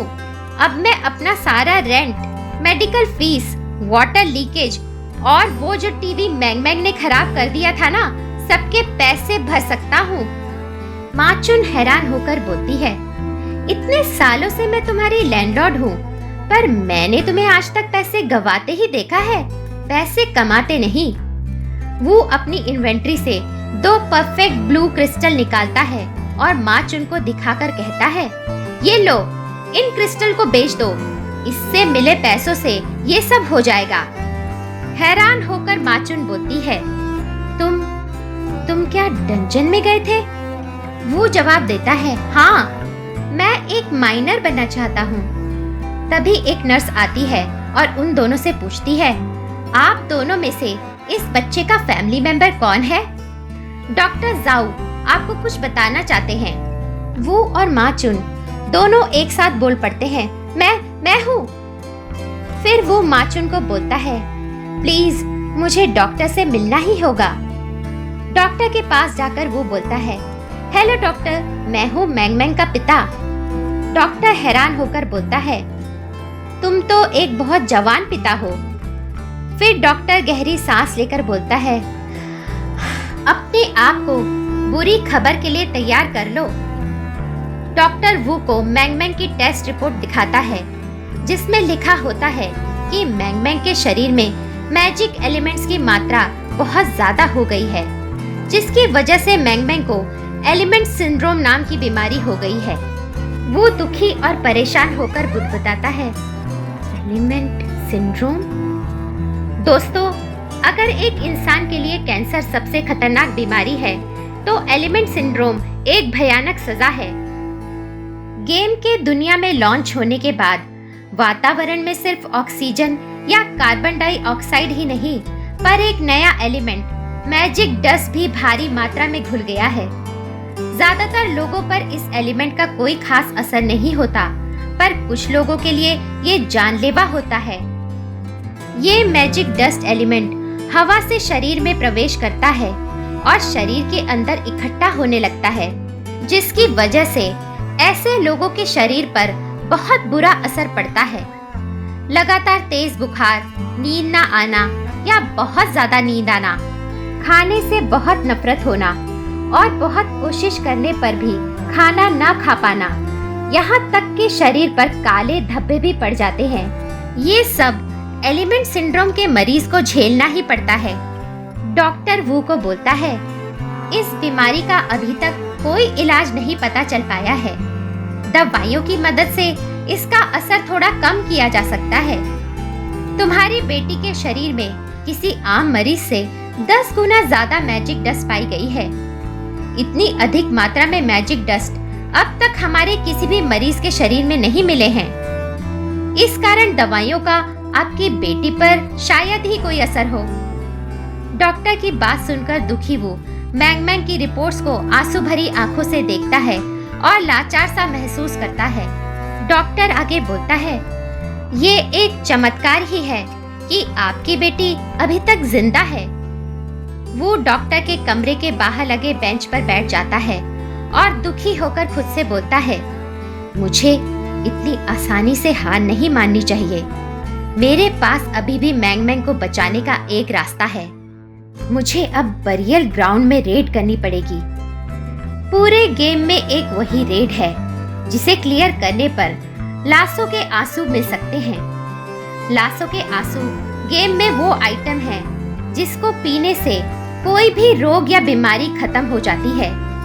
ये एस रैंक का आइटम है। गेम की लोर यानी बैक स्टोरी में लासो एक रोशनी की देवी थी। उसके आंसुओं में सारे रोग दूर करने की शक्ति थी। बरियल ग्राउंड एक सी लेवल का डंजन है।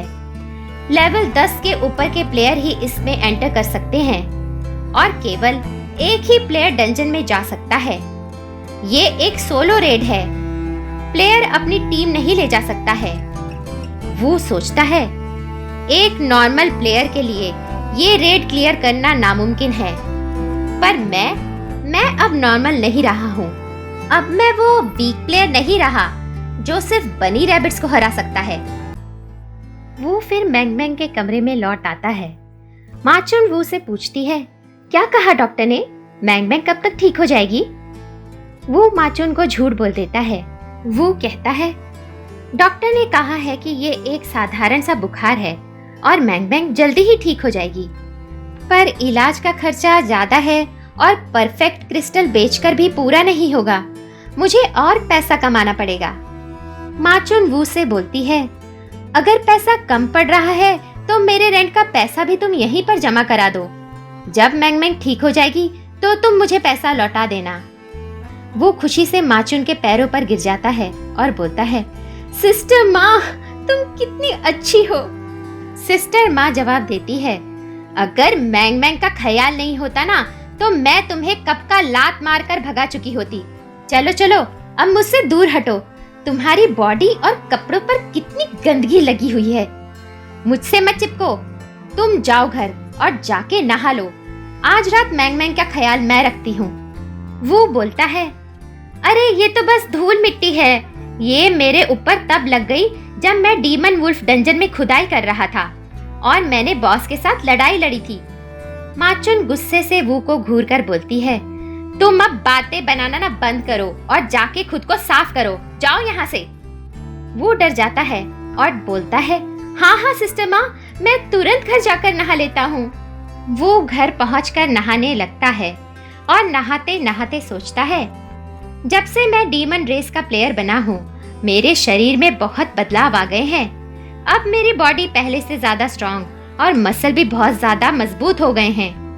फिर नहाने के बाद वो खुद से बोलता है, मैं अभी लेवल 13 का प्लेयर हूँ, पर मेरी ऊर्जा लेवल 20 के प्लेयर से भी ज्यादा है और अपनी हंट स्मार्ट स्किल से मैं अब बड़ी आसानी से अकेले ही डी रैंक के एक डंजन को साफ कर सकता हूँ। पर हाँ, शायद सी रैंक डंजन को अकेले क्लियर करना मुझे मुश्किल पड़ सकता है और इसके लिए मुझे अपनी एबिलिटीज और फाइटिंग स्किल्स को बढ़ाना होगा। ये सब सोचते हुए वो घर से निकलकर शेनगान स्ट्रीट पर पहुंच जाता है। शेनगान स्ट्रीट एक बिजनेस स्ट्रीट है जहां पर कई तरह के वेपन्स खरीदे और बेचे जाते हैं। चलते चलते वो देखता है कि एक पिंजरे में एक छोटा सा सिंगल हॉर्न वुल्फ बंद पड़ा है और एक सेल्समैन एक औरत को उसे बेचने की कोशिश कर रहा है। सेल्समैन औरत को बोलता है, मैम, हमारे यहाँ सभी बहुत ही सेफ पेट्स को बेचा जाता है। आपको बस इस रिमोट के रेड बटन को दबाना है। ये बोलते हुए वो सेल्समैन रिमोट के रेड बटन को दबा देता है। बटन के दबते ही बेचारा वुल्फ जोर से करहाता है और तड़प कर जमीन पर गिर जाता है। वो रिमोट वुल्फ के गले पर पड़े कॉलर से अटैच्ड होता है जो वुल्फ को शॉक देता है। बेचारा वुल्फ दर्द के मारे रोते हुए अपने पिंजरे में बैठ जाता है। सेल्समैन औरत को फिर बोलता है, मैम, शॉक कॉलर के अलावा हमने वुल्फ के नोकीले दांत और नाखून भी निकाल दिए हैं। अब ये बिल्कुल हार्मलेस और सेफ है। ये सब सुनकर औरत बोलती है, ठीक है, मैं इसे खरीद लेती हूँ। ये देखकर वू को बहुत बुरा लगता है और वो खुद से बोलता है, दुनिया चाहे अब पहले जैसी ना रही हो, पर इंसान आज भी पहले ही जैसा है। आज भी वो कमजोरों पर जुल्म ही करता है। फिर वो चलते चलते क्रिस्टल एक्सचेंज स्टोर पर पहुंच जाता है। वो स्टोर के अंदर जाकर क्रिस्टल रेट पढ़ता है और वो देखता है कि क्रिस्टल्स का एक्सचेंज रेट पहले से बहुत कम हो गया है। वो सोचता है, क्रिस्टल्स के दाम इसी तरह गिरते ही रहेंगे क्योंकि अब प्लेयर्स ज्यादा रेडिंग कर रहे हैं और ज्यादा क्रिस्टल मार्केट में आ रहे हैं। फिर वो अपनी पॉकेट से कुछ ई रैंक और डी रैंक के क्रिस्टल्स निकालता है। स्टोर में काम करने वाली लड़की वू को बोलती है, आपका स्वागत है प्लेयर। आज ई रैंक मैजिक क्रिस्टल का एक्सचेंज रेट है 455 और डी रैंक मैजिक क्रिस्टल का एक्सचेंज रेट है 965। क्या आप क्रिस्टल एक्सचेंज करना चाहेंगे? वो बोलता है, हाँ, और रुकिए, मेरे पास एक क्रिस्टल और है। और वो अपनी इन्वेंटरी चेक करता है। फिर वो परफेक्ट ब्लू मैजिक क्रिस्टल निकाल कर बोलता है, इस क्रिस्टल का क्या रेट है? लड़की क्रिस्टल को देखकर बोलती है, ये तो एक डी रैंक का परफेक्ट मैजिक क्रिस्टल है। हम ऐसे एक क्रिस्टल के बदले आपको 10,000 ही दे सकते हैं। बताइए, क्या आप इसे बेचना चाहेंगे? वो बोलता है, हाँ ठीक है, और सारे क्रिस्टल उसे दे देता है। स्टोर वाली लड़की फिर बोलती है, आपका बहुत शुक्रिया हमारे स्टोर में आने के लिए। आपको पैसे अभी ट्रांसफर हो जाएंगे। वो अपना फोन चेक करता है और देखता है सारे क्रिस्टल एक्सचेंज करने के बाद और टैक्स लगाने के बाद उसके अकाउंट में तकरीबन 1,30,000 रुपए आ गए हैं। वो फिर एक वेपन के स्टोर में चला जाता है। वो स्टोर में देखता है कि बी रैंक की बहुत सारी खतरनाक स्वॉर्ड्स वहां पर हैं। उनके अटैक्स भी बहुत ही बेहतरीन हैं और वो सभी स्वॉर्ड्स बहुत महंगी होती हैं। वो बोलता है, क्या घटिया दुकान है ये, कोई भी ढंग का वेपन नहीं है यहाँ। दुकान से बाहर निकलकर वो कहता है, सच बात तो ये है कि मेरे पास इतने पैसे ही नहीं थे कि मैं वो वेपन्स खरीद पाता। उस दुकान से निकलकर वो एक गली से गुजर रहा होता है। वहीं एक लड़का सड़क के किनारे कुछ वेपन्स बेच रहा होता है। तभी वो की नजर वहां स्वॉर्ड्स के एक जोड़ी पर पड़ती है, जिनमें से एक आधी टूटी हुई होती है। वो उस लड़के के नजदीक जाकर उससे पूछता है, ये तो बाल्डोर की शापित तलवार का जोड़ा है ना? लड़का बोलता है, हाँ है। फिर वो सिस्टम स्क्रीन पर तलवार के स्टैट्स चेक करता है। ये एक बी रैंक का वेपन होता है और इसके 3 प्रभाव होते हैं। पहला, मरी हुई आत्माओं को ज्यादा डैमेज देना। दूसरा प्रभाव होता है, ये तलवार अपने अंदर शैतानों की आत्मा सोख सकती है, जिससे इस तलवार की अटैकिंग पावर बहुत बढ़ जाती है। तीसरा प्रभाव होता है, इसको धारण करने वाला अपनी 10% एचपी लूज करता है। इस तलवार की लोर यानी बैक स्टोरी ये है कि तलवार गॉड ऑफ लाइट बाल्डोर की है। ये नरभक्षी पेड़ की शाखाओं को पिघला के उनके आग से बनाई गई थी। बाल्डोर गॉड को दूसरे गॉड ने धोखे से मार दिया था। तब से ये तलवार संक्रमित हो गई और एक शापित तलवार बन गई। वो मन ही मन में खुश होता है। लड़का उसे देखकर बोलता है, ज्यादा खुश मत हो, ये तलवार कोई इंसान इस्तेमाल नहीं कर सकता क्योंकि ये शापित है। वो मन में सोचता है, पता है, पर मैं तो अब इंसान हूँ ही नहीं, मैं तो अब डीमन रेस का हूँ। मैं अपना सीक्रेट इसको नहीं बता सकता, नहीं तो ये तलवार के रेट बढ़ा देगा। वो लड़के को बोलता है, तो बताओ कितने की है ये तलवार? लड़का बोलता है, 15,000 की। वो जवाब देता है, अरे भाई, ये तो किसी इंसान के काम की भी नहीं है। तुम्हें नहीं लगता इसका भाव कुछ ज्यादा ही है? लड़का जवाब देता है, ये एक बी रैंक का वेपन है, तुम्हें खरीदना है तो बोलो, नहीं तो यहाँ से चलते बनो। वो अपनी इन्वेंट्री खोलता है और उस लड़के को वही लूका की कुल्हाड़ी दिखाता है जो उसे वुल्फ डंजन में मिली थी। वो बोलता है, देखो, मैं इस शापित तलवार के बदले तुम्हें ये कुल्हाड़ी देता हूँ। क्या बोलते हो, एक्सचेंज करोगे मेरे साथ? मुझे इस तरह के अजीब वेपन्स कलेक्ट करने का बहुत शौक है। लड़का बोलता है, तुम्हारी कुल्हाड़ी तो डी रैंक की है, पर कोई बात नहीं, मुझे मंजूर है। तलवार लेकर वो वहां से जल्दी से निकल पड़ता है और मन में सोचता है, मैंने आज बहुत ही अच्छा सौदा किया है। अगर उस लड़के को पता चल जाता कि मैं इंसान नहीं एक डीमन हूँ, तो वो खून की उल्टियां ही करने लगता। लड़का भी अपने मन में सोचता है, इसने उस बेकार सी तलवार के बदले मुझे इतनी अच्छी कुल्हाड़ी दे दी, ये तो कितना बुद्धू है। फिर वो हॉस्पिटल वापस आ जाता है और देखता है मैंग मैंग सो रही है और उसके पास बैठी हुई लैंडलॉर्ड माचुन भी सो रही है। वो माचुन को कंबल उड़ा देता है और फिर हॉस्पिटल के रिसेप्शन की तरफ चला जाता है। रिसेप्शन पर खड़ी हुई नर्स बोलती है, मैं आपकी क्या मदद कर सकती हूँ? वो बोलता है, रूम नंबर 27 के पेशेंट को वीआईपी रूम में शिफ्ट कर दीजिए। अगले दिन हॉस्पिटल में माचुन को एक मैसेज आता है, 2 लाख रुपीज रिसीव्ड फ्रॉम वू। पहले और अभी का पूरा हॉस्पिटल बिल, टेलीविजन की repair fees, house repair bills और 5 महीने का रेंट वो सब चुकता कर देता है। फिर वो का मैसेज आता है, सिस्टर माँ, मैंने सारा कर्जा उतार दिया है। आपको मुझसे जो परेशानी हुई है उसके लिए मैं माफी चाहता हूँ। मेरी आपसे रिक्वेस्ट है कि आप प्लीज मैंग मैंग का ख्याल रखना, क्योंकि मैं कुछ दिनों के लिए काम से बाहर जा रहा हूँ। मैसेज पढ़कर माचुन बोलती है, तुम कितने बड़े झूठे हो। वो एक नॉर्मल बुखार के लिए वीआईपी सिक रूम की जरूरत नहीं होती है। उधर शहर से बहुत दूर ग्रेट रिफ्ट वैली को पार करते हुए वो आगे बढ़ा चला जाता है। ये एरिया स्काईलाइन ट्री की टेरिटरी में ही आता है।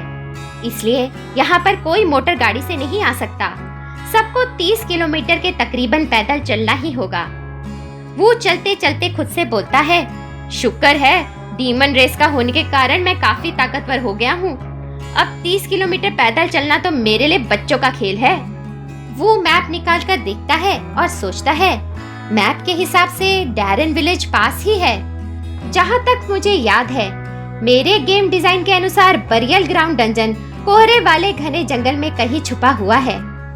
वो खुद से बोलता है, बरियल ग्राउंड डंजन में जाने के लिए पहले मुझे एक एनपीसी से उस डंजन की क्वेस्ट एक्सेप्ट करनी होगी। वही एनपीसी मुझे डंजन की लोकेशन का मैप देगा और ये एनपीसी मुझे डैरन विलेज में ही मिलेगा।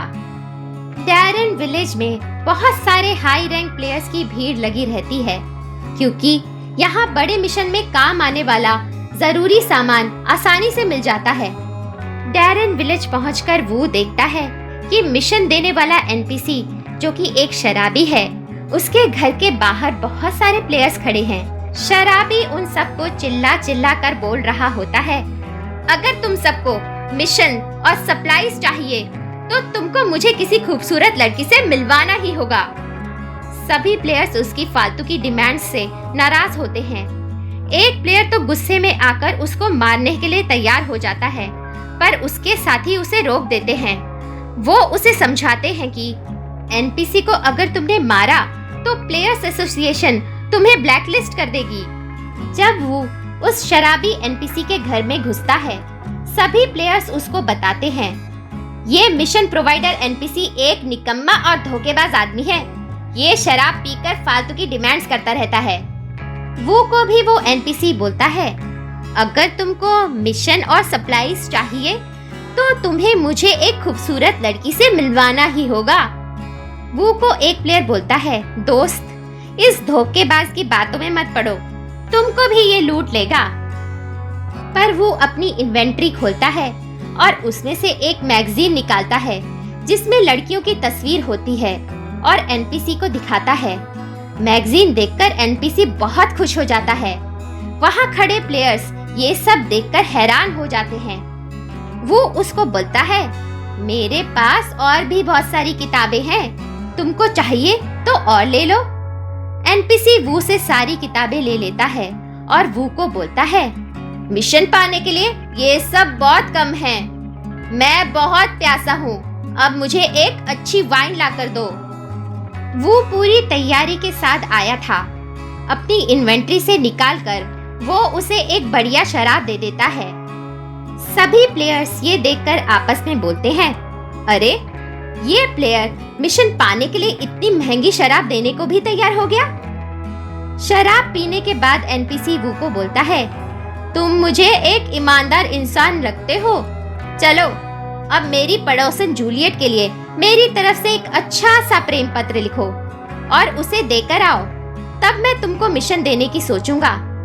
वो अपने गुस्से को कंट्रोल करते हुए जल्दी से एक लेटर लिखने लगता है। वो लेटर में लिखता है, मेरी प्यारी जूलियट, मैं तुमको बहुत मिस कर रहा हूँ। तुम मेरे हर मर्ज की दवा हो। जब तुम मेरे पास नहीं होती हो तो मुझे कुछ भी अच्छा नहीं लगता। सभी प्लेयर्स वो के टैलेंट को देखकर हैरान हो जाते हैं। फिर वो लेटर लेकर पड़ोसन के घर जाता है तो वहाँ पर पड़ोसन का पति वो की धुलाई कर देता है और वो पर चिल्लाता है, तुम कमीने लोग उस शराबी की मदद कर रहे हो। अगली बार तुम यहाँ आए तो मैं तुम्हारे दोनों पैर काट डालूंगा। पिटने के बाद वो बोलता है, किस कमबख्त ने ये बकवास मिशन डिजाइन किया है।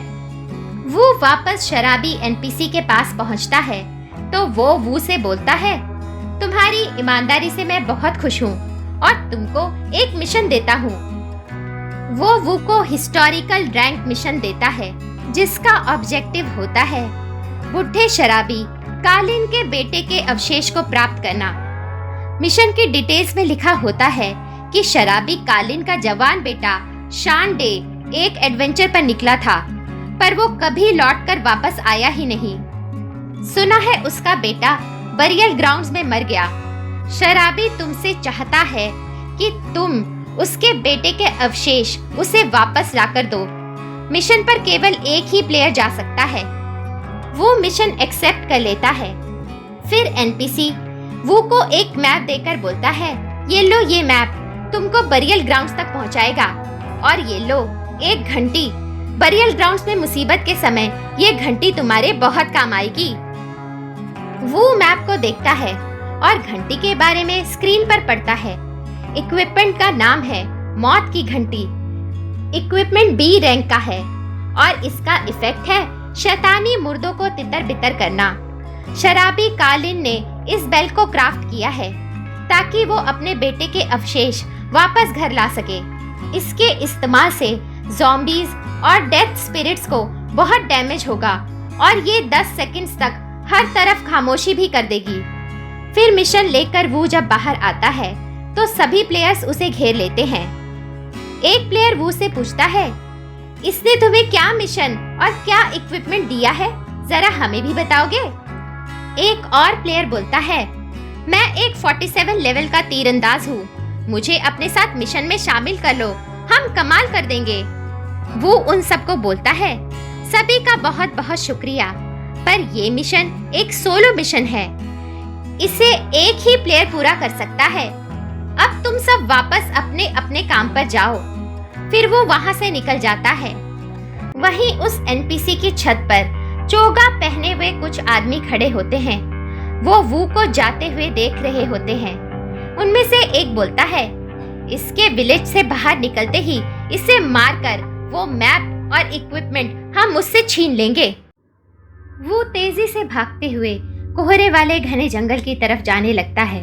उसको जाता देखकर एक छोटी लड़की अपने अंकल को बोलती है, देखो अंकल, ये वही लड़का है जिसको हिस्टोरिकल रैंक मिशन मिला है। चलो उसके पीछे चलते हैं और देखते हैं उसका क्या मिशन है और उसको क्या इक्विपमेंट मिले हैं। उस लड़की की बातें सुनकर चोगा पहने हुए आदमियों में से एक आदमी उस लड़की के पास आता है और अपनी जीभ पर चाकू रखकर बोलता है, ओहो लड़की, तुम बहुत सुंदर हो। वो लड़की उसे बोलती है, तुम सब लोग किस फिराक में हो? तभी उसका अंकल बीच में आकर बोलता है, सर ये अभी बस बच्ची है, आप इसकी बातों पर ध्यान मत दीजिए। लड़की डरकर अपने अंकल के पीछे छुप जाती है और बोलती है, ये कितने बुरे लोग हैं अंकल। अंकल लड़की के सर पर एक हाथ मारता है और बोलता है, जब बड़े बात कर रहे हो तो बच्चों को बीच में नहीं बोलना चाहिए। लड़की चिल्लाकर बोलती है, अंकल प्लीज मेरे सर पर मत मारिए, मैं फिर लंबी नहीं हो पाऊंगी। तभी चोगे वाला दूसरा आदमी बोलता है, चलो यहाँ से, हमें उस प्लेयर का पीछा नहीं छोड़ना है। उनके जाने के बाद अंकल लड़की को बोलता है, अगली बार अगर तुम इन लोगों को देखो तो इनके सामने मत आना। लड़की बोलती है, अंकल आप तो एक ऊंचे लेवल के प्लेयर हो, आपने उन गंदे लोगों को सबक क्यों नहीं सिखाया? अंकल जवाब देता है, ये पॉइजन स्नेक नाम का एक गैंग है, इनसे बच के ही रहना चाहिए। तुम्हें अभी इस ग्रेट रिफ्ट वैली में आए हुए ज्यादा समय नहीं हुआ है, तभी तुम्हें यहाँ के कुछ रूल्स नहीं पता हैं। ये वैली एस सिटी से काफी दूर है और यहाँ पर शहर का कोई भी कानून लागू नहीं होता। ये जगह गुंडों और मुजरिमों से भरी हुई है। यहाँ पर सबसे ज्यादा क्राइम रेट है। यहाँ ज्यादातर लोग मॉन्स्टर से नहीं बल्कि ऐसे ही बेरहम गैंग्स के हाथों मारे जाते हैं। ये सुनकर लड़की बोलती है, अंकल अगर यहाँ पर ऐसे बुरे लोग रहते हैं तो एसोसिएशन इनको रोकने के लिए कोई कदम क्यों नहीं उठाती है? अंकल जवाब देता है, ये एक खतरनाक जगह है, ऐसी जगहों में कुछ लोगों का मरना आम बात है। यहाँ के लोगों की जिंदगी की किसी को परवाह नहीं है।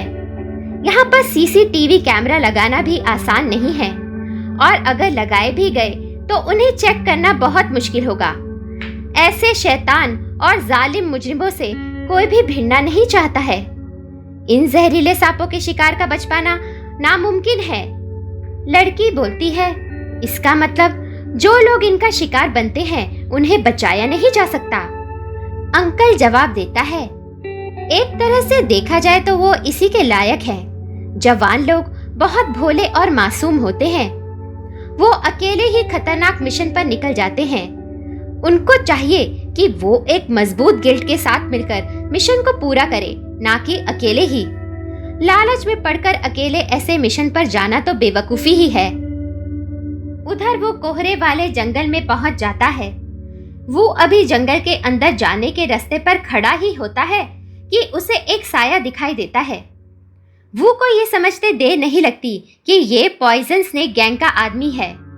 वो खुद से बोलता है, लगता है इन लोगों ने जंगल में मुझ पर हमला करने की प्लानिंग की होगी। तभी पॉइजन स्नेक की टोली का एक तीरंदाज वो पर निशाना साधता है। वो को अपने ऊपर हुए हमले का एहसास हो जाता है और वो एक साइड होकर तीर से बच जाता है। तीर उसके कंधे के पास से निकल जाता है और उसे कुछ नुकसान नहीं होता। वो एक पेड़ के पीछे छिप जाता है और उन लोगों को देखने की कोशिश करता है। वो खुद से बोलता है, तो ये 4 लोग हैं। गैंग का दूसरा आदमी, जिसके हाथ में एक लाल आंखों वाले सांप के मुंह की छड़ी होती है, बोलता है, तुम्हारा निशाना चूक कैसे गया? तुमको तीर चलाने की और ज्यादा प्रैक्टिस करनी चाहिए। अब देखो मुझे, मैं कैसे इस प्लेयर को धूल में बदल देता हूँ। फिर वो आदमी अपनी छड़ी को ऊपर उठाता है और छड़ी पर बने सांप का मुंह आग उगलने लगता है। आग पेड़ के पीछे छुपे हुए वू को अपनी चपेट में लेने ही वाली होती है कि वो कूदकर अपने आप को बचा लेता है। वो मन में सोचता है, इतने घने कोहरे में इन लोगों को मेरी लोकेशन का पता चला कैसे? पेड़ जलकर राख हो जाता है। तभी हंसते हुए तीरंदाज बोलता है, देखो तुम्हारा निशाना भी चूक गया। अब तुमको कोई हक नहीं है मुझे कुछ भी बोलने का, समझे? वो अपने आप को संभाल कर बचने के लिए वहां से भागता है और मन ही मन में सोचता है, मेरी डीमन इंस्टिंक्ट की मदद से मैं अपनी तरफ बढ़ते हुए खतरे को पहचान सकता हूँ। वो की डीमन आई चमक कर लाल हो जाती है। तभी एक तलवारबाज वो पर अचानक से सामने से अटैक करता है और वो पीछे हटकर अपने आप को बचा लेता है। वो जल्दी से अपनी तलवार निकालता है और उस तलवारबाज का हर अटैक नाकाम कर देता है। ये देखकर तलवारबाज अपने साथियों को बोलता है, भाइयों, ये बच्चा शायद एक असैसिन है। ये मेरी छुपकर वार करने वाली टेक्निक को समझ गया है। उसका साथी यांग बोलता है, तुम इस पर अटैक करते रहो, ये लड़का यहाँ से बचकर जाने ना पाए। फिर यांग अपने तीरंदाज साथी को इशारा करता है। तीरंदाज इशारा समझ के आसमान की तरफ अपना एक तीर छोड़ देता है। इससे पहले वो कुछ करता, आसमान से तीरों की बरसात होने लगती है। वो खुद को बचाने के लिए तलवारबाज से दूर होकर अपने ऊपर आते हुए तीरों को अपनी तलवार से रोकने लगता है। वो खुद से बोलता है, लगता है ये लोग काफी समय से एक साथ काम कर रहे हैं, तभी इनका मिलकर हमला करना इतना इफेक्टिव है। फिर वो भागते हुए मैप को खोलता है। वो मैप में कुछ देखता है और उसके चेहरे पर एक शैतानी मुस्कुराहट आ जाती है। वो भागकर एक बड़े से पेड़ के पास पहुंचकर रुक जाता है और लंबी लंबी सांसें लेने लगता है। पॉइजन स्नेक के कातिल भी वहां पहुंच जाते हैं। यांग वू को बोलता है, मुझे लगा था कि तू भागने में बड़ा तेज है, पर तू तो थक कर यहाँ रुक गया। वो उसे जवाब देता है, अगर तुम जैसे पागल कुत्ते मेरे पीछे पड़े नहीं होते तो मुझे भागना ही नहीं पड़ता। तभी तीरंदाज वो पर निशाना लगाता है और बोलता है, तू अब एक मरा हुआ पिल्ला है।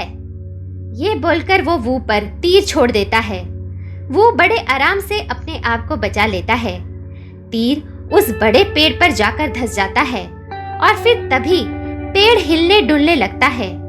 पेड़ की सूखी टहनियां मानो जिंदा हो गई हो। तभी गेम इंफॉर्मेशन डिस्प्ले होती है। वाइल्ड बॉस, खून का प्यासा एक नरभक्षी पेड़। बॉस लेवल है 42। बॉस कोहरे के जंगल का रक्षक है। बॉस की स्पेशल स्किल है शरीर भेदना और खून की प्यास बुझाना। वाइल्ड बॉस की टहनियां बढ़ने लगती है। वो फुर्ती से उन टहनियों के बीच से होते हुए निकल आता है। पेड़ की टहनियां पॉइजन गैंग के कातिलों की टोली की तरफ बढ़ने लगती है। घबराकर तलवारबाज बोलता है, अरे इस जंगल का एक बॉस भी है। उन सब में सबसे आगे तीरंदाज खड़ा होता है, क्योंकि पेड़ को उसी का तीर लगा था। पेड़ की खौफनाक टहनियां उसकी तरफ आने लगती है। वो चिल्लाकर बोलता है, ब्रदर यांग, मुझे बचाओ, ये बॉस तो मेरी जान लेना चाहता है। इसने मुझको खत्म करने की ठान ली है। तीरंदाज बुरी तरह से वाइल्ड बॉस ट्री की टहनियों में फंस जाता है और दर्द से चिल्लाने लगता है।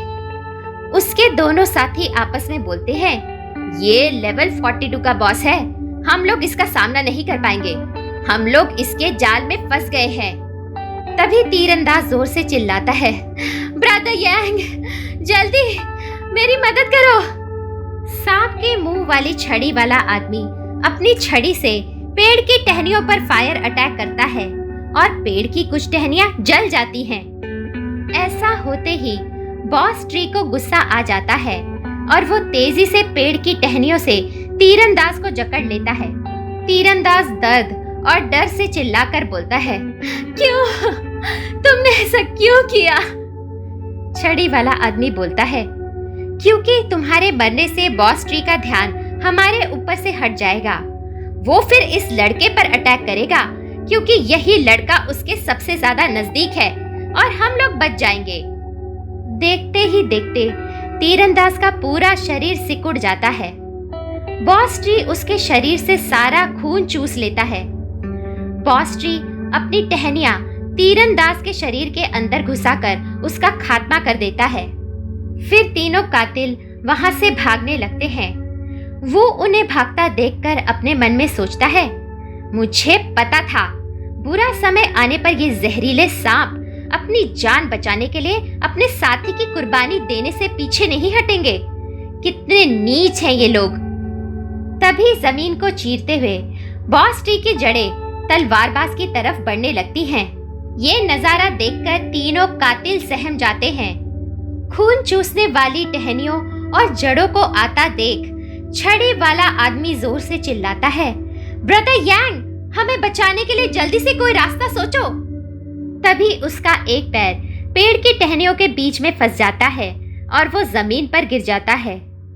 तलवारबाज उसे उठाने की जगह उसे बोलता है, तू तो गया भाई मेरे, मैं तो भागता हूँ यहाँ से। पर खून चूसने वाली टहनी गिरे हुए आदमी को नहीं मारती, बल्कि भागते हुए तलवारबाज की छाती के आर पार हो जाती है। देखते ही देखते तलवारबाज का शरीर भी सिकुड़कर कंकाल बन जाता है। ये देखकर सांप के मुंह वाली छड़ी वाला आदमी डरते हुए चिल्लाता है, हमारा अंत अब निश्चित है। उनका लीडर यांग सोचता है, ये आखिर हुआ कैसे? ये बॉस ट्री अपने नजदीक खड़े लड़के पर अटैक न करके हम पर अटैक क्यों किए जा रहा है? जब पहला अटैक हुआ था तो बचने के लिए हम सब भाग रहे थे। इसका मतलब बॉस सिर्फ भागते हुए शिकार पर ही वार करता है। इस अटैक से केवल वही बच सकता है जो अपनी जगह पर खड़ा रहे और कोई हलचल ना करे। जरूर ये बॉस अटैक करने के लिए शरीर से निकलती हुई ऊर्जा को महसूस करता होगा। अगर हम बिल्कुल हिले डुले नहीं तो बॉस हमारे ऊपर अटैक नहीं कर सकता। ये शातिर लड़का इस अटैक के बारे में जानता है, तभी अपनी जगह से बिल्कुल नहीं हिल रहा है। तभी छड़ी वाला आदमी बॉस से बचने के लिए उठकर भागने लगता है। यांग उसे चिल्लाकर बोलता है, अरे ओ मूर्खों के सरदार, अगर तुम एक जगह पर बिना हिले डुले खड़े रहोगे तो ये पेड़ तुम पर अटैक करेगा ही नहीं। ये सुनकर छड़ी वाला आदमी रुक जाता है और बॉस पेड़ की खूनी टहनियां भी रुक जाती है।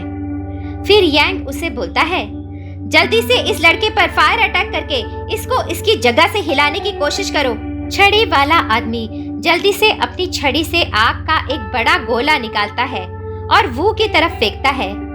वू कूदकर बच जाता है, पर वो आग का गोला बॉस ट्री को लगने ही वाला होता है कि छड़ी वाला आदमी घबरा जाता है और छड़ी को हवा में ऊपर घुमाकर आग का रुख आसमान की तरफ कर देता है। छड़ी वाला आदमी अपने लीडर यांग को बोलता है, ये लड़का तो अपनी जगह से हिला था, पर बॉस ट्री ने इस पर अटैक ही नहीं किया, आखिर क्यों? यांग बोलता है, मुझे कुछ समझ नहीं आ रहा, इस बॉस ने इस लड़के पर अब तक अटैक क्यों नहीं किया? पता नहीं क्या चक्कर है ये। उनको देखकर वो खुद से बोलता है, ये लोग बॉस ट्री के अटैक स्टाइल को समझ गए हैं, इसलिए अब अपनी जगह से हिल नहीं रहे हैं। मुझे कुछ करना ही होगा। वो अपनी इन्वेंट्री से तीर कमान निकालता है और उस छड़ी वाले आदमी पर तीर बरसाने लगता है। तीरों से बचने के लिए छड़ी वाला आदमी अपना फायर अटैक फिर से करता है, पर फायर बॉल जाकर बॉस ट्री को लग जाता है। ये देखकर वो चिल्लाता है, नहीं, ये मैंने क्या कर दिया। बॉस ट्री अपने हमलावर को तुरंत निशाना बना लेता है और पलक झपकते ही अपनी टहनी से उसे चीर डालता है। लीडर यांग गुस्से से पागल हो जाता है। वो अपनी तलवार निकालकर वू के तीरों को रोकता है। यांग अचानक से बरसर्क मोड में आ जाता है और चिल्लाकर वू को बोलता है, कमीने, तू आखिर अपने आप को क्या समझता है? मैं अभी तुझे तेरी जगह दिखाता हूँ। फिर अपनी तलवार से वो वू को मारने के लिए उसकी तरफ दौड़ता हुआ जाता है। यांग अभी भी ये सोच रहा होता है, बॉस ट्री ने इस लड़के पर अटैक क्यों नहीं किया? बॉस शायद किसी एरिया में अटैक नहीं करता है। हाँ, तभी बॉस ने इस लड़के पर अटैक नहीं किया। पेड़ की टहनियों को काटते हुए यांग वू की तरफ बढ़ता जाता है और बोलता है, लड़के, ये मत समझ कि इस खून के प्यास से पेड़ के पीछे छुपकर तू बच जाएगा। वो पेड़ के पीछे छुपकर यांग को आता देखता है और सोचता है, ये कमीना इतना ताकतवर है कि ये बॉस को कड़ी टक्कर दे रहा है। बरसर्क पावर का इफेक्ट 5 मिनट तक ही रहता है। इस मोड पर एक प्लेयर की सभी शक्तियाँ 50% तक बढ़ जाती हैं। बॉस ट्री की टहनियों को अपनी तलवार से गाजर मूली की तरह काटता हुआ यांग अब वू के और नजदीक आ जाता है और चिल्लाता है, तू तो अब गया बच्चे। वू सोचता है, इतने खतरनाक बॉस के सामने भी ये बंदा मुझे ही मारने की सोच रहा है। इसको इतना कॉन्फिडेंस आखिर मिल कहाँ से रहा है? पक्का ये कोई आर्टिफैक्ट यूज करने वाला है। वो देखता है यांग के हाथ में एक क्रिस्टल बॉल है। ये एक आर्टिफैक्ट होता है जिसका नाम है ड्रैगन की दहाड़। ये एक लेवल डी का आर्टिफैक्ट है। इस आर्टिफैक्ट का इफेक्ट ये है कि ये एक बॉम्ब की तरह है। इसे यूज करने पर एक भयानक विस्फोट होता है और इसके आसपास जो कुछ भी होता है वो सब निस्तो नाबूद हो जाता है। यांग वो आर्टिफैक्ट हाथ में लिए वू की तरफ बढ़ता है। वो खुद से बोलता है, इस बेवकूफ गधे को पता भी है कि इस आर्टिफैक्ट का इस्तेमाल करने पर ये पागल भी मारा जाएगा। ड्रैगन बॉल के जमीन से टकराते ही एक भयंकर धमाका होता है। आसमान में ऊंची ऊंची आग की लपटें उड़ जाती हैं। चारों तरफ आग ही आग जल रही होती है। इस धमाके की गूंज और आग की लपटें डैरेन विलेज तक दिखाई देती हैं। विलेज के लोग आपस में बातें करते हैं। एक कहता है, हाँ, तो किसी अमीरजादे ने एक महंगे आर्टिफैक्ट का इस्तेमाल किया है। दूसरा बोलता है, ये शायद सी रैंक का आर्टिफैक्ट है। तीसरा बोलता है, हजारों रुपए उड़ा दिए इसने तो। उधर जंगल की एंट्रेंस पर वही बच्ची और उसका अंकल भी खड़े होते हैं। धमाके से उठती हुई आग की लपटें और धुएं से दोनों खांसने लगते हैं और पीछे हट जाते हैं। लड़की बोलती है, क्या वो सब लोग जो जंगल में थे मर गए? अंकल बोलता है, हमें यहाँ से निकलना होगा, हम लोग भी इस आग में फंस सकते हैं। ये कहते हुए वो लड़की को लेकर वहां से भाग जाता है। आर्टिफैक्ट के धमाके से यांग का शरीर बेजान जमीन पर पड़ा होता है और उसके सारे क्रिस्टल और इन्वेंट्री की चीजें जमीन पर बिखरी पड़ी होती हैं। वो कुछ दूरी पर बैठकर पानी पी रहा होता है और खुद से बोलता है, अगर मैं अपनी सुपर स्पीड यूज करके भागता नहीं तो मैं भी पक्का इस विस्फोट से मर जाता। इस बॉस पेड़ की तो धज्जियां उड़ गई है। वो यांग की बॉडी और उसके आसपास पड़ी चीजें देखकर बोलता है, एक प्लेयर के मर जाने पर उस प्लेयर के सभी आइटम्स उसकी इन्वेंट्री से निकलकर बाहर गिर जाते हैं। ये जहरीला सांप तो बहुत अमीर लगता है। इसके पास तो बहुत सारे कीमती क्रिस्टल और इक्विपमेंट्स भी हैं। तभी वो को कुछ महसूस होता है और वो चौकन्ना हो जाता है। यांग के शरीर में हरकत होती है और वो तेजी से उठकर वू को मारने की कोशिश करता है, पर वो पहले ही समझ चुका होता है। वो तेजी से कूदकर पीछे हट जाता है। अपनी गुस्से से भरी लाल आंखों से घूरते हुए यांग वू से पूछता है, तुझे कैसे पता चला कि मैं मरने का नाटक कर रहा था? वो जवाब देता है, तूने क्या मुझे बिल्कुल भोंदू प्लेयर समझा हुआ है? जब एक प्लेयर मरता है तब उसके ड्रॉप्ड आइटम्स एक सलीके से जमीन पर अरेंज हो जाते हैं, पर तेरे आइटम्स जमीन पर इधर उधर बिखरे पड़े हुए थे। तूने ये आइटम्स जानबूझकर चारे की तरह मुझे फंसाने के लिए डाले थे, है ना? तूने सोचा था लालच में आकर जब मैं ये आइटम्स उठाने आऊंगा तब तू मुझ पर अटैक करेगा। यांग कहता है, बच्चे, तू सच में एक चालाक प्लेयर है। तूने शायद बहुत सारी लाशें देखी हैं, तभी तुझे इतना कुछ पता है। मुझे लगता है कि तू तो हमसे भी बड़ा जहरीला सांप है। ये सुनकर वो अपने मन में सोचता है, अबे मैंने ही ये गेम डिजाइन किया है, मुझे ये बात कैसे पता नहीं होगी। फिर वो यांग को बोलता है, मैं तो ये जानना चाहता हूँ कि तूने इतने बड़े विस्फोट से खुद को बचाया कैसे? यांग हंसते हुए जवाब देता है, तुझे तो अब मैं मारने ही वाला हूँ, तो तुझे ये बताने में कोई नुकसान नहीं है। मेरे पास एक बहुत ही कमाल का इक्विपमेंट है जिसकी मदद से मैं एक ही समय में 2 आर्टिफैक्ट इस्तेमाल कर सकता हूँ। मैंने ड्रैगन बॉल के साथ साथ अपने ऊपर ड्रैगन कवच का भी इस्तेमाल किया था। इस इक्विपमेंट के लिए मैंने 1 लाख रुपए खर्च किए थे।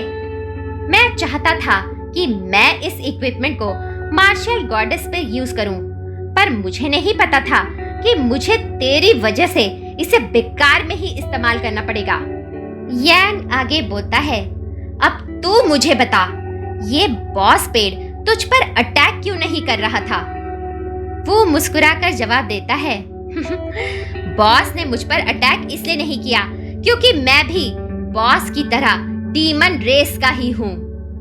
ये बोलकर वो अपनी शापित तलवारें निकालता है और लड़ाई के लिए तैयार हो जाता है। यांग अपनी हंसी नहीं रोक पाता और बोलता है, ये कैसा मजाक कर रहा है तू? झूठ मत बोल। कोई बात नहीं, मुझे मेरे सवालों का जवाब तेरी लाश दे देगी। फिर वो यांग पर अपनी हंट मार्क स्किल का इस्तेमाल करता है। हंट मार्क स्किल को यूज करते ही वू को यांग के सभी घाव और वीक पॉइंट्स दिखाई देने लगते हैं। वू के सामने खड़े यांग को कुछ अजीब सा महसूस होता है। वो अपने मन में सोचता है, ये मुझे क्या हो रहा है? ऐसा लगता है कि मैं किसी खतरनाक शिकारी का निशाना बन गया हूँ। क्या ये लड़का मुझसे ज्यादा ताकतवर है? ऐसा कैसे हो सकता है? ये लड़का तो अभी लेवल 20 का प्लेयर भी नहीं है। ये नामुमकिन है। देखते ही देखते वो अपना डीमन हंटर का रूप धारण कर लेता है। उसका ये भयानक अवतार देखकर यांग के तो होश उड़ जाते हैं। वो यांग को बोलता है, चलो अब तेरी कहानी जल्दी से खत्म करता हूँ। वो तेजी से उछलकर यांग पर हमला करता है। यांग अपनी जगह से हिल भी नहीं पाता और वो उसको अपनी तलवार से काट देता है।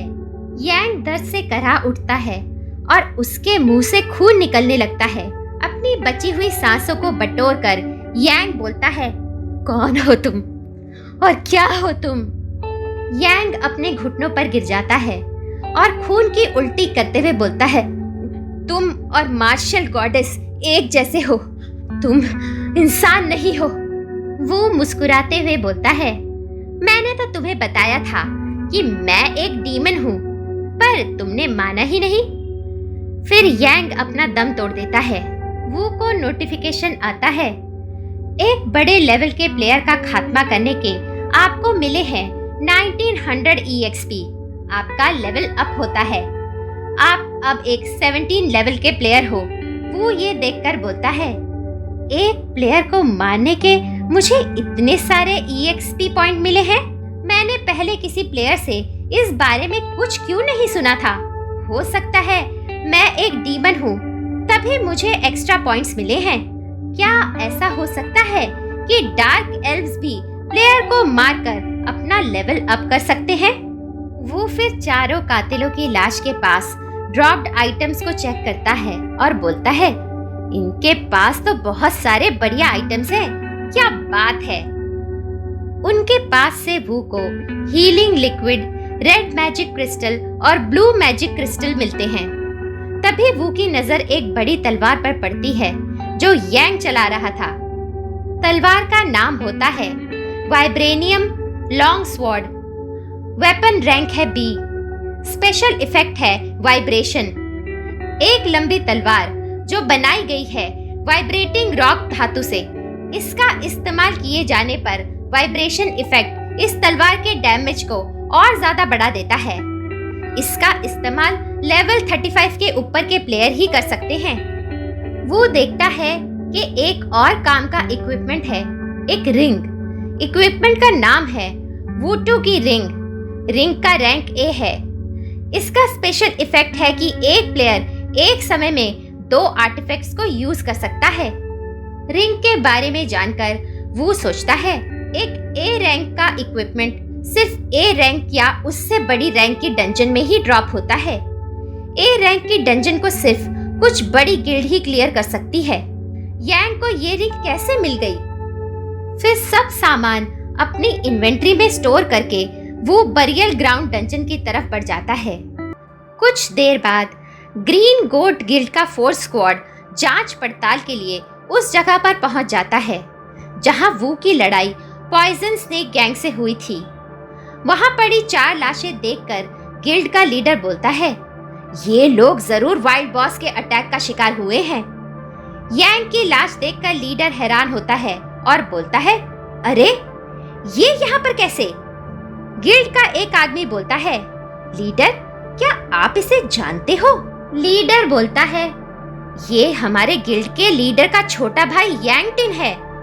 गिल्ड का दूसरा आदमी बोलता है, मैंने सुना था कि गिल्ड लीडर का एक छोटा भाई है जिसको डंजन रेड्स का कोई शौक नहीं है, इसलिए उसने पॉइजन स्नेक गैंग को ज्वाइन कर लिया था। अपने बड़े भाई के नाम का फायदा उठाकर उसने बहुत गलत सलत काम किए थे। एसोसिएशन के मेंबर्स भी उसका कुछ बिगाड़ नहीं पाए। लीडर बोलता है, हाँ ये वही है। गिल्ड लीडर ने इसको बहुत सारे अनोखे इक्विपमेंट दिए थे, इसके बावजूद ये एक वाइल्ड बॉस को हरा नहीं पाया। ये कैसे पॉसिबल है? तभी गिल्ड का एक आदमी चिल्लाकर बोलता है, लीडर मैंने इन सब की इन्वेंट्री चेक की, इनके सारे इक्विपमेंट किसी ने लूट लिए हैं। लीडर चारों लाशों को चेक करता है और बोलता है, इन तीनों को तो वाइल्ड बॉस ने ही मारा है, पर गिल्ड लीडर के भाई की छाती के घाव को देखकर लगता है कि उस पर किसी ने तेज धार वाले हथियार से हमला किया है। लीडर फिर अपने सभी आदमियों को बोलता है, ये जिसका भी काम है वो अभी ज्यादा दूर नहीं निकला होगा। जल्दी से सभी गिल्ड मेंबर्स को इन्फॉर्म करो और आसपास के सारे इलाके को छान मारो। उधर वो मैप की मदद से बरियल ग्राउंड डंजन तक पहुंच जाता है। बरियल डंजन लेवल सी का होता है और एक प्लेयर ही इस डंजन में एंटर कर सकता है। वो डंजन के गेट को खोलकर अंदर बढ़ा चला जाता है। चारों तरफ इंसानों की खोपड़ियां और हड्डियां पड़ी होती हैं। वो को तभी एक डंजन वार्निंग सुनाई देती है, यहाँ आने की तुम्हें बहुत बड़ी कीमत चुकानी होगी प्लेयर, तैयार हो जाओ। तभी आसपास बिखरी हुई हड्डियां और खोपड़ियां जुड़कर इंसानी कंकाल का रूप धारण कर लेती हैं। 3 कंकाल राक्षस वो के सामने प्रकट हो जाते हैं। एक स्केलेटन वॉरियर लेवल 27 का, एक भाला योद्धा लेवल 26 का और एक स्केलेटन तीरंदाज लेवल 28 का। तीनों राक्षस बड़े लेवल के होते हैं। ये देखकर वो बोलता है, ये नहीं हो सकता, मैंने गेम में ऐसा डिजाइन नहीं किया था। फर्स्ट फ्लोर में इतने हाई लेवल के स्केलेटन नहीं हो सकते। लगता है इस कमीने सिस्टम ने फिर से मेरे गेम डेटा और कोड्स बदल डाले हैं। तभी कुल्हाड़ी से एक स्केलेटन वो पर हमला कर देता है। वो तेजी से अपनी तलवार निकालता है और कुल्हाड़ी को रोक देता है। स्केलेटन अपनी पूरी ताकत लगाकर वू को दबाता चला जाता है। वू अपने मन में सोचता है, ये क्या हो रहा है? ये तो बहुत शक्तिशाली है। इससे पहले कि वू कुछ करता, पीछे से भाला लिए एक स्केलेटन वू पर अटैक कर देता है। वू खुद को संभालता है और दोनों स्केलेटन के बीच में से एक कलाबाजी मारकर दूर हट जाता है। वू खुद को संभाल पाता, इससे पहले तीरंदाज स्केलेटन उस पर तीर चला देता है। तीर को वो अपनी शापित तलवार से रोक लेता है, पर तीर की फोर्स से पीछे जाकर गिरता है। वो अपनी हंट मार स्किल का इस्तेमाल करता है और खुद से बोलता है, मेरा सामना अभी और बहुत बड़े खतरों से होने वाला है। मैं अब और रुक नहीं सकता। मुझे इस तीरंदाज को पहले खत्म करना होगा। तीरंदाज स्केलेटन सबसे पीछे होता है। वो बहुत तेजी से बाकी दोनों स्केलेटन्स के अटैक को डॉज करते हुए तीरंदाज तक पहुंचकर उसका सर काट डालता है। वो बाकी दो स्केलेटन के वीक पॉइंट्स, उनकी गर्दन की हड्डी पर वार करके उन्हें भी खत्म कर देता है। गेम इंफॉर्मेशन डिस्प्ले होता है। बाल्डोर की शापित तलवार ने 3 आत्माओं को सोख लिया है। अब इसका डैमेज 10% बढ़ गया है। वो अपनी तलवार को देखकर बोलता है, ये एक कमाल की तलवार है, पर मैं एक लो लेवल का प्लेयर हूँ। अगर मैं एक हाई लेवल का प्लेयर होता तो इस तलवार का डैमेज और ज्यादा होता। हंट मार्क स्किल यूज करके मैं इन कंकालों के वीक पॉइंट्स का पता लगा पा रहा हूँ, जिसकी वजह से मैं आसानी से इनका खात्मा कर पा रहा हूँ। तभी सारी हड्डियां हिलने लगती हैं और उनमें से रोशनी निकलने लगती है। वो देखता है कि दीवार के पीछे 2 और कंकाल छुपे हुए हैं। वो समझ जाता है कि ये विज़र्ड्स हैं। ये यहाँ बिखरी हुई हड्डियों से स्केलेटन राक्षस पैदा कर रहे हैं। वो तेजी से उनके पास पहुंचकर उन्हें डरा देता है, फिर रस्सियों से दोनों को बांध देता है। वो उनको बोलता है, तो तुम दोनों अपने जादू से इन स्केलेटन्स योद्धाओं को पैदा कर रहे थे। अब जल्दी से और योद्धा पैदा करो। मैं उन सबको मार के अपना लेवल अप करना चाहता हूँ। सुना तुमने? विज़र्ड स्केलेटन्स फिर वही करते हैं जैसा वो ने कहा था। वो कंकाल राक्षस पैदा करते जाते हैं और वो उन्हें मारता जाता है। वो का लेवल बढ़ता जाता है। ऐसा करते करते वो अब लेवल 20 का हो जाता है। वो अपने स्टैट्स चेक करता है और बोलता है, मेरी डिमोनिक पावर्स की वजह से लेवल 20 का होने के बावजूद मैं किसी भी लेवल 30 के प्लेयर या मॉन्स्टर को आसानी से हरा सकता हूँ। उधर दोनों विज़र्ड स्केलेटन अपनी पूरी जान वो के लिए कंकाल राक्षस पैदा करने में लगा चुके होते हैं और फिर वो दोनों दीवार पे रस्सी से बंधे बंधे अपना दम तोड़ देते हैं। ये देखकर वो को बड़ी निराशा होती है कि अब वो और ज्यादा लेवल अप नहीं कर पाएगा। फिर वो डंजन के 2nd फ्लोर का दरवाजा खोलता है। वो देखता है कि वहाँ पर शानडे के अवशेष पड़े हुए हैं, जिनको हासिल करना उसका मिशन ऑब्जेक्टिव है। तब वो देखता है कि उसके सामने नर कंकालों की पूरी फौज खड़ी है, जो सब लेवल 35 से ऊपर के हैं और थ्रोन पर उनका राजा बैठा हुआ है, जिसका लेवल अननोन है।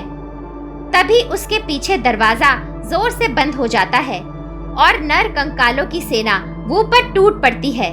वो उन पर अपनी हंट मार्क स्किल यूज करता है, पर वो ये देखकर हैरान हो जाता है कि इन नर कंकालों का कोई वीक पॉइंट नहीं है। इन सब ने पाताल के देवताओं का बनाया हुआ कवच पहन रखा है। वो को कुछ समझ नहीं आता कि अब वो क्या करे। उसके अटैक्स का उन नर कंकालों पर देवताओं के कवच की वजह से कुछ असर नहीं हो रहा होता। वो बस अब किसी तरह से खुद को बचाने में लगा रहता है, पर वो ज्यादा देर अपने दुश्मनों के सामने टिक नहीं पाता।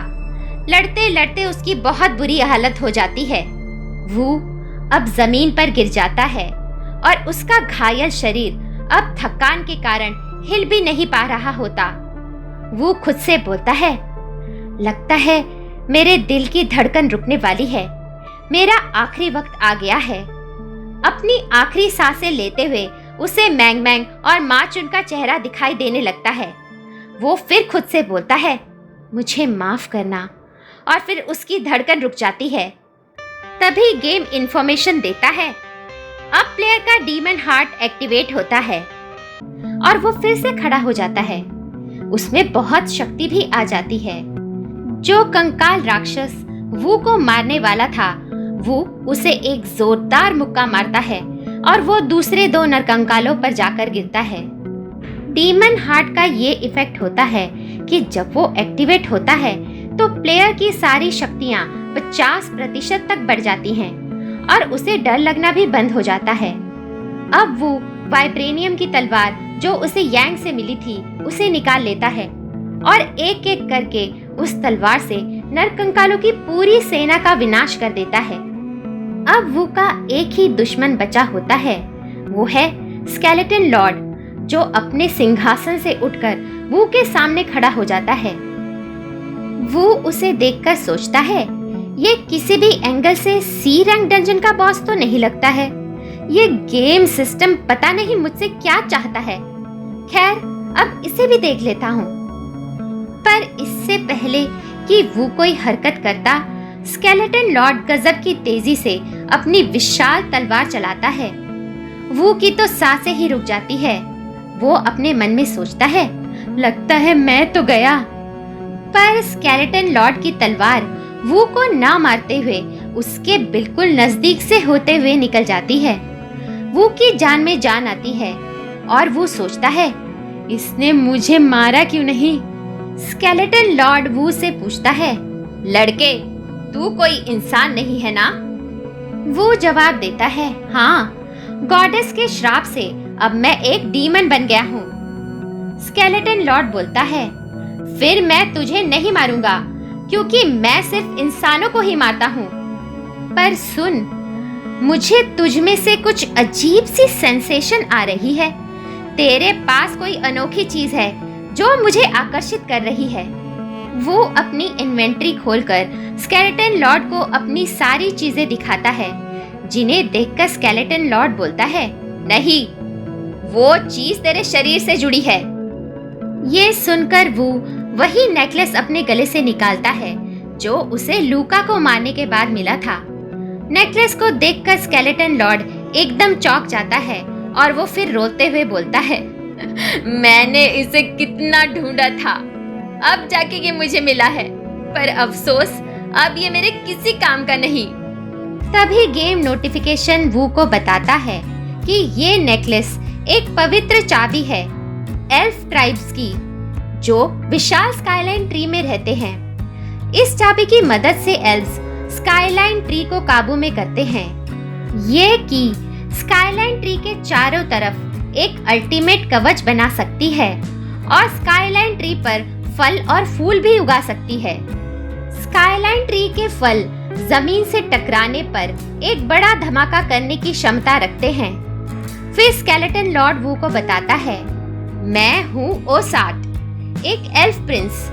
मैं अपने लोगों के साथ स्काईलाइन ट्री के ऊपर बनी सिटी में मजे से रहता था। हम सब खुशी से रहते थे। पर एक त्योहार के दिन जब सब जश्न मना रहे थे, किसी बाहर वाले ने हमारे पवित्र मंदिर में घुसकर ये चाबी चुरा ली थी। इस चाबी के ना होने की वजह से हमारा सुरक्षा कवच नहीं रहा और हम पर डार्क एल्व्स ने हमला कर दिया। फिर हमारी उनसे एक लंबी जंग छिड़ गई। मेरे लोगों ने चाबी के गुम हो जाने का दोष मुझ पर लगाया और मेरा प्रिंस का टाइटल मुझसे छीन लिया गया। मुझे मेरे साथियों के साथ देश निकाला दे दिया गया। मैं अपने साथियों के साथ उस चाबी को ढूंढने निकल पड़ा, पर दुश्मनों ने मेरे सारे साथियों को मार डाला और एक ईविल विज़र्ड ने मेरी आत्मा को कैद कर लिया। जब मुझे होश आया तो मैं इस बरियल डंजन का लॉर्ड बन चुका था और यही कैद हो गया था।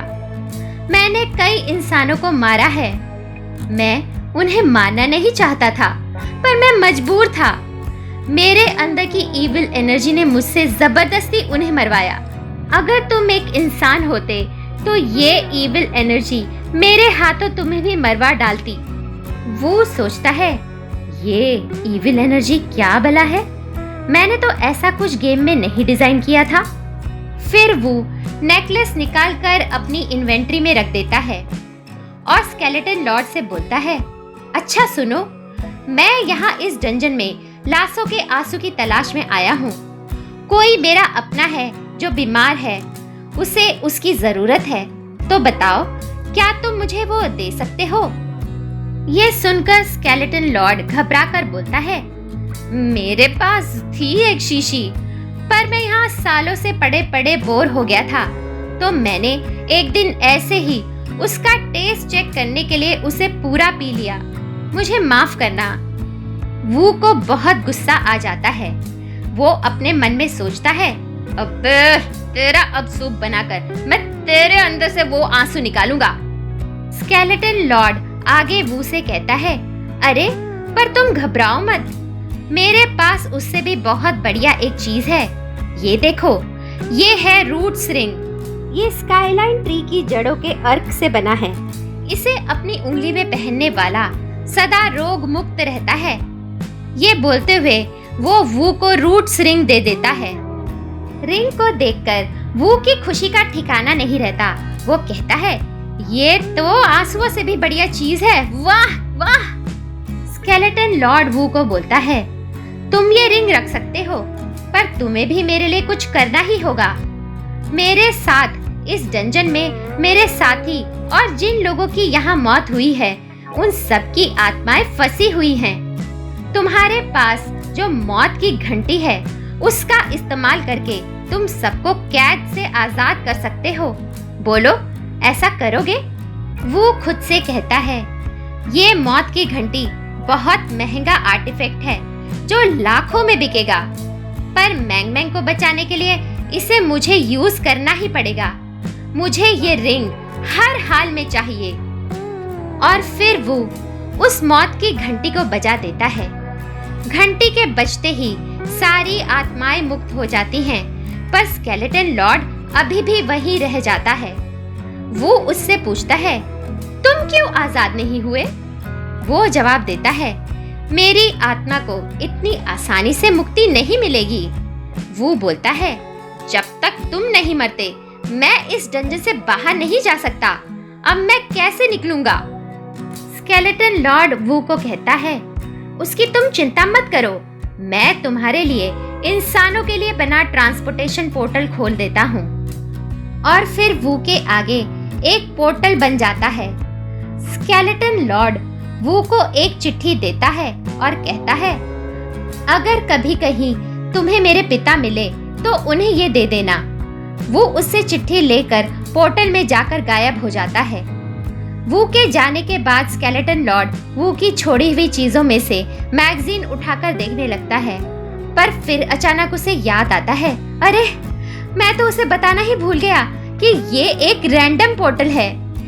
ये पोर्टल इसे बाहर तो ले जाएगा, पर कहाँ ये मैं भी नहीं जानता। दोस्तों, उधर सिटी की फ्रंट लाइंस पर मार्शल गॉडेस गिल्ड के वॉरियर्स की डार्क एल्व्स के साथ लड़ाई अभी भी चल रही होती है, जिसके बारे में आपको याद होगा। सेक्रेटरी बिंग युन और प्रेसिडेंट ली बात करके परेशान हो रहे थे। गिल्ड के फाइटर्स बहुत बुरी हालत में होते हैं। डार्क एल्व्स के मॉन्स्टर्स ने उनमें से कई फाइटर्स को मार दिया होता है। फ्रंट लाइंस पर गॉडेस गिल्ड का एक लीडर अपने एक साथी को मॉन्स्टर से बचाता है। वो साथी लीडर से बोलता है, इन डार्क एल्व्स को हराने का कोई तरीका नहीं है। ये कमीने अंधेरे में छुपकर मॉन्स्टर को कंट्रोल कर रहे हैं। अब हम इन सब मॉन्स्टर को पहले मार पाए तो ही हम उन तक पहुंचने की सोचें। ऊपर से हमारी बॉस मार्शल गॉडेस का इतने दिनों से कुछ अता पता नहीं है। हमें छोड़कर वो कहाँ चली गई हैं? लीडर उसे कुछ जवाब दे इससे पहले ही अचानक सारे मॉन्स्टर वहां से भागने लगते हैं और डार्क एल्व्स भी वहां से भाग जाते हैं। ऊपर से स्काई ट्री के पत्ते नीचे गिरने लगते हैं। पत्तों की बारिश सी होने लगती है। लीडर बोलता है, ये इन्हें अचानक क्या हुआ? ये तो जीत रहे थे, ये भाग क्यों गए? थोड़ी देर बाद जब हर तरफ शांति हो जाती है, स्काई ट्री पर फल उगने लगते हैं और फिर एक फल टूटकर नीचे लीडर के पास आकर गिरता है। उसका साथी उस फल को उठा लेता है। लीडर उसे रोकता है, पर तभी वो फल धमाके के साथ फट जाता है। साथी के चिथड़े उड़ जाते हैं और लीडर भी पीछे जाकर गिरता है। फिर एक के बाद एक बहुत सारे फल गिरते हैं और धमाके होने लगते हैं। लीडर सहमे हुए ये देखता ही रह जाता है। उधर वो खुद को एक अजीब सी जगह पर पाता है। वहाँ हर तरफ घना कोहरा होता है और बड़ी बड़ी पेड़ की जड़ें हर तरफ फैली होती हैं। वो जब अपने आसपास देखता है तो अचानक वो बहुत घबरा जाता है और खुद से बोलता है, ये तो मेरा बनाया गेम का सबसे मुश्किल A rank dungeon deceased country है। उस साले कुत्ते स्केलेटन प्रिंस ने मुझे यहाँ भेज दिया। और तभी उसके सामने एक अंडे जैसी चीज जो जड़ से लटकी होती है वो फट जाती है और उसके अंदर से निकलकर कुछ जमीन पर गिरता है। वो की बुरी हालत हो जाती है जब वो देखता है कि ये एक 51 लेवल का डरावना डेथ एल्फ मॉन्स्टर है। मॉन्स्टर वो पर अपने नुकीले हाथों से अटैक करता है। वो अपनी वाइब्रेनियम की तलवार निकालकर मॉन्स्टर के वार को रोक देता है और फिर अपनी हंट मार्क स्किल को यूज करता है। वो को मॉन्स्टर का कोई वीक पॉइंट तो दिखाई नहीं देता, पर उसे एक लाल लाइन दिखाई देती है जो मॉन्स्टर के शरीर से जुड़ी होती है। वो उस लाइन को अपनी तलवार से काट देता है और मॉन्स्टर वहीं खत्म हो जाता है। वो चैन की सांस लेता है, पर तभी वो अपने पीछे देखता है कि सारे अंडे फट रहे हैं और उनमें से निकलकर बहुत सारे डेथ एल्फ मॉन्स्टर उसकी तरफ बढ़ने लगे हैं। वो डर के मारे वहां से भागने लगता है। मॉन्स्टर उसके पीछे आते हैं। वो को इतने सारे मॉन्स्टर से निपटने का कोई रास्ता नहीं सूझता, तो वो अपना डिमोनिक अवतार धारण कर लेता है। पर अचानक वो की तरफ आ रहे मॉन्स्टर्स पर एक बिजली सी गिरती है और सारे मॉन्स्टर्स पल भर में भस्म हो जाते हैं। हर तरफ धुआं छा जाता है। वो को दिखाई देता है कि धुएं के बीच में से निकलकर कोई इंसान आ रहा है। वो उसकी ऊर्जा को महसूस करके हैरान हो जाता है और बोलता है, इतनी एनर्जी तो एक ही प्लेयर में हो सकती है, top player, the martial goddess. वो ये सोचकर खुश होता है कि अब वो बच गया, पर तभी वो देखता है कि मार्शल गॉडेस उसे ही अटैक करने आ रही है। वो को याद आता है, अरे हाँ, मैं तो अभी डीमन के रूप में हूँ, ये तो मुझे दुश्मन ही समझेगी ना। मैं तो गया, अब मैं क्या करूँ? इससे लड़ना मेरे बस की बात नहीं है, ये इतने हाई लेवल की है। मार्शल गॉडेस वो पर अटैक करते करते अचानक रुक जाती है।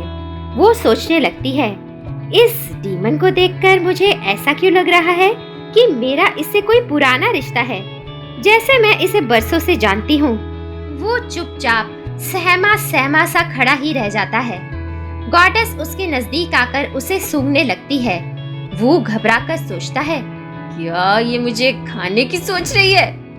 तभी वो का ट्रांसफॉर्मेशन टाइम खत्म हो जाता है और वो वापस अपने इंसानी रूप में आ जाता है। गॉडेस हैरान होकर वो से पूछती है, तुम इंसान हो या डीमन? वो गॉडेस को अपने श्राप के बारे में सब बताता है। सब सुनकर मार्शल गॉडेस फिर से वो को सूंघते हुए कहती है, लगता है तुम ठीक कह रहे हो। अच्छा, तुम्हारे पास कुछ खाने को है? मैंने कई दिनों से कुछ खाया नहीं है। वो अपनी इन्वेंट्री से निकालकर गॉडेस को खाने की चीजें दे देता है। मार्शल गॉडेस फटाफट सारा खाना चट कर जाती है। वो देखता ही रह जाता है और सोचता है, ये कैसे जानवर की तरह अकेले ही सब खा गई? इसने मुझसे पूछा तक नहीं। ये कितनी बुद्धू सी लगती है। ये मार्शल गॉडेस कैसे बन गई? इतने में अपना मुंह साफ करते हुए गॉडेस वो से बोलती है, हाँ, तो मैं तुम्हें बताती हूँ मैं कैसे मार्शल गॉडेस बनी। जब गेम दुनिया में लॉन्च हुआ था तब सिस्टम ने मुझे ये टाइटल दिया था। वो को झटका लगता है और अपने मन में सोचता है, मैंने तो इसे कुछ बोला ही नहीं, इससे कैसे पता चला कि मैं क्या सोच रहा हूँ। फिर गॉडेस वू के करीब आकर उसे बोलती है, सुनो, तुम ज्यादा सोचो मत। मेरी एक स्पेशल स्किल है। अपने 5 मीटर के दायरे तक मैं जान लेती हूँ कि सब क्या सोच रहे हैं, समझे?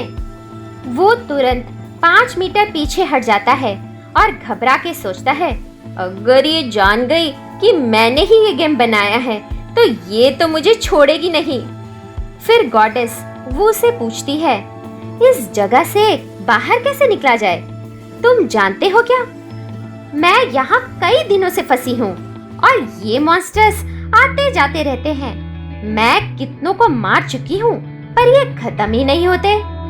वो उसे बताता है, ये डिसीज्ड कंट्री है, गेम का सबसे मुश्किल डंजन, और हर डंजन की तरह यहाँ से बाहर निकलने का एक ही रास्ता है, डंजन के बॉस को खत्म करना। गॉडेस वू से पूछती है, क्या तुम्हें पता है कि ये डंजन का बॉस कहाँ होगा? मैं इतने दिनों से यहाँ घूम रही हूँ पर मुझे वो अभी तक मिला ही नहीं।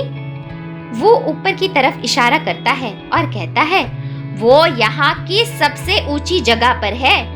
ये सुनते ही गॉडेस ऊपर उड़ जाती है। वो कहता रह जाता है, रुको, मेरी पूरी बात सुनो। फिर थोड़ी देर में गॉडेस वापस नीचे आकर गिरती है। वो बहुत जख्मी हालत में होती है और वो से बोलती है, ये बॉस मुझसे बहुत ज्यादा ताकतवर है, मैं इसे हरा नहीं सकती हूँ। वो उसे बोलता है, वही तो मैं तुम्हें बताने वाला था कि इस बॉस को हराने के लिए 20 प्लेयर की टीम चाहिए होती है, इसे अकेले हराना नामुमकिन है। वो अपनी बात खत्म करता इससे पहले ही उसके पीछे डंजन बॉस ऊपर से आकर लैंड करता है, जिसे देखकर वू के पसीने छूट जाते हैं। वो लेवल 90 का डंजन बॉस है और उसका नाम होता है नूडो उरू। उसके बारे में गेम नोटिफिकेशन बताता है कि जब एल्फ किंग को इविल एनर्जी ने अपने वश में कर लिया तो वो मरने के बाद नूडो उरू बन गया, डिसीज कंट्री का रक्षक। गॉडेस अपनी अटैकिंग पोजीशन ले लेती है। वो बोलता है, बार बार ये इविल एनर्जी के बारे में सुन रहा हूँ, आखिर ये है क्या चीज? फिर एल्फ किंग नूडो उरू वू की तरफ इशारा करके बोलता है, चोर है तू, तूने मेरा सामान चुराया है। ये सुनकर वू और गॉडेस दोनों चौंक जाते हैं।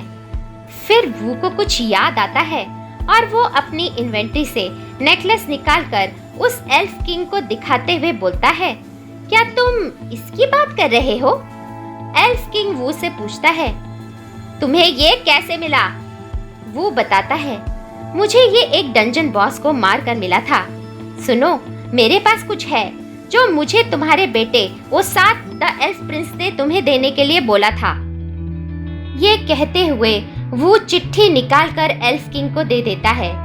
अपने बेटे का संदेश देखकर एल्फ किंग बहुत खुश हो जाता है और वो एक पोर्टल बना देता है, जिसमें से टेलीपोर्ट होकर वो और मार्शल गॉडेस उस डंजन से निकलकर बाहर स्काईलाइन ट्री के पास पहुंच जाते हैं। वो देखता है कि स्काईलाइन ट्री पर फूल पत्ते खिल रहे हैं। वो हैरानी से सोचता है, ये कैसे हो गया? स्काईलाइन ट्री की चाबी तो मेरे पास है, बिना उसके ये पेड़ खिल कैसे गए? वहीं पास में मार्शल गॉडेस गिल्ड का एक सोल्जर घायल जमीन पर पड़ा होता है। मार्शल गॉडेस उसके पास जाती है और उसे हील करने की कोशिश करती है, लेकिन उसकी हालत बहुत खराब होती है। इसी वजह से मार्शल गॉडेस की स्पेल काम नहीं करती और वो हील नहीं हो पाता। वो सोल्जर गॉडेस को देखकर बहुत खुश होकर बोलता है, लीडर, आखिर आप वापस आ ही गए। आप मेरे ऊपर अपनी एनर्जी वेस्ट मत कीजिए, मेरा तो आखिरी वक्त आ चुका है। आप स्काईलाइन ट्री के ऊपर जाइए, वहाँ प्रेसिडेंट लेई और बाकियों की मदद कीजिए। अगर स्काईलाइन ट्री को हमने नष्ट नहीं किया तो कुछ ही समय में इसके फल पूरे शहर को तबाह कर देंगे। ये सुनकर वो गॉडेस से बोलता है, हमें जल्दी से उनके पास पहुंचना चाहिए, बिना चाबी के वो लोग कुछ नहीं कर पाएंगे। स्काईलाइन ट्री को रोकने का ये चाबी एकमात्र तरीका है। ये सुनते ही गॉडेस वू का हाथ पकड़कर उसे अपनी गोद में उठा लेती है और फिर ऊपर उड़ जाती है। वो देखता ही रह जाता है। उधर स्काईलाइन ट्री के ऊपर प्रेसिडेंट लेई और दूसरे बहुत से योद्धा एक साथ इकट्ठा हो जाते हैं। वो सब मिलकर एक कवच को तोड़ने की कोशिश कर रहे होते हैं। कवच के अंदर डार्क एल्फ किंग नूडा लूका अपने बाकी साथियों के संग सुरक्षित खड़ा होता है। ये नूडा लूका एल्फ किंग का भाई है। नूडा लूका ने अपने भाई की तरह इविल एनर्जी का विरोध नहीं किया, बल्कि उसे कबूल करके वो एक डार्क एल्फ किंग बन गया। वो कवच के अंदर से बाहर खड़े योद्धाओं को हंसते हुए बोलता है, बेवकूफों, तुम इस कवच को तोड़ नहीं सकते।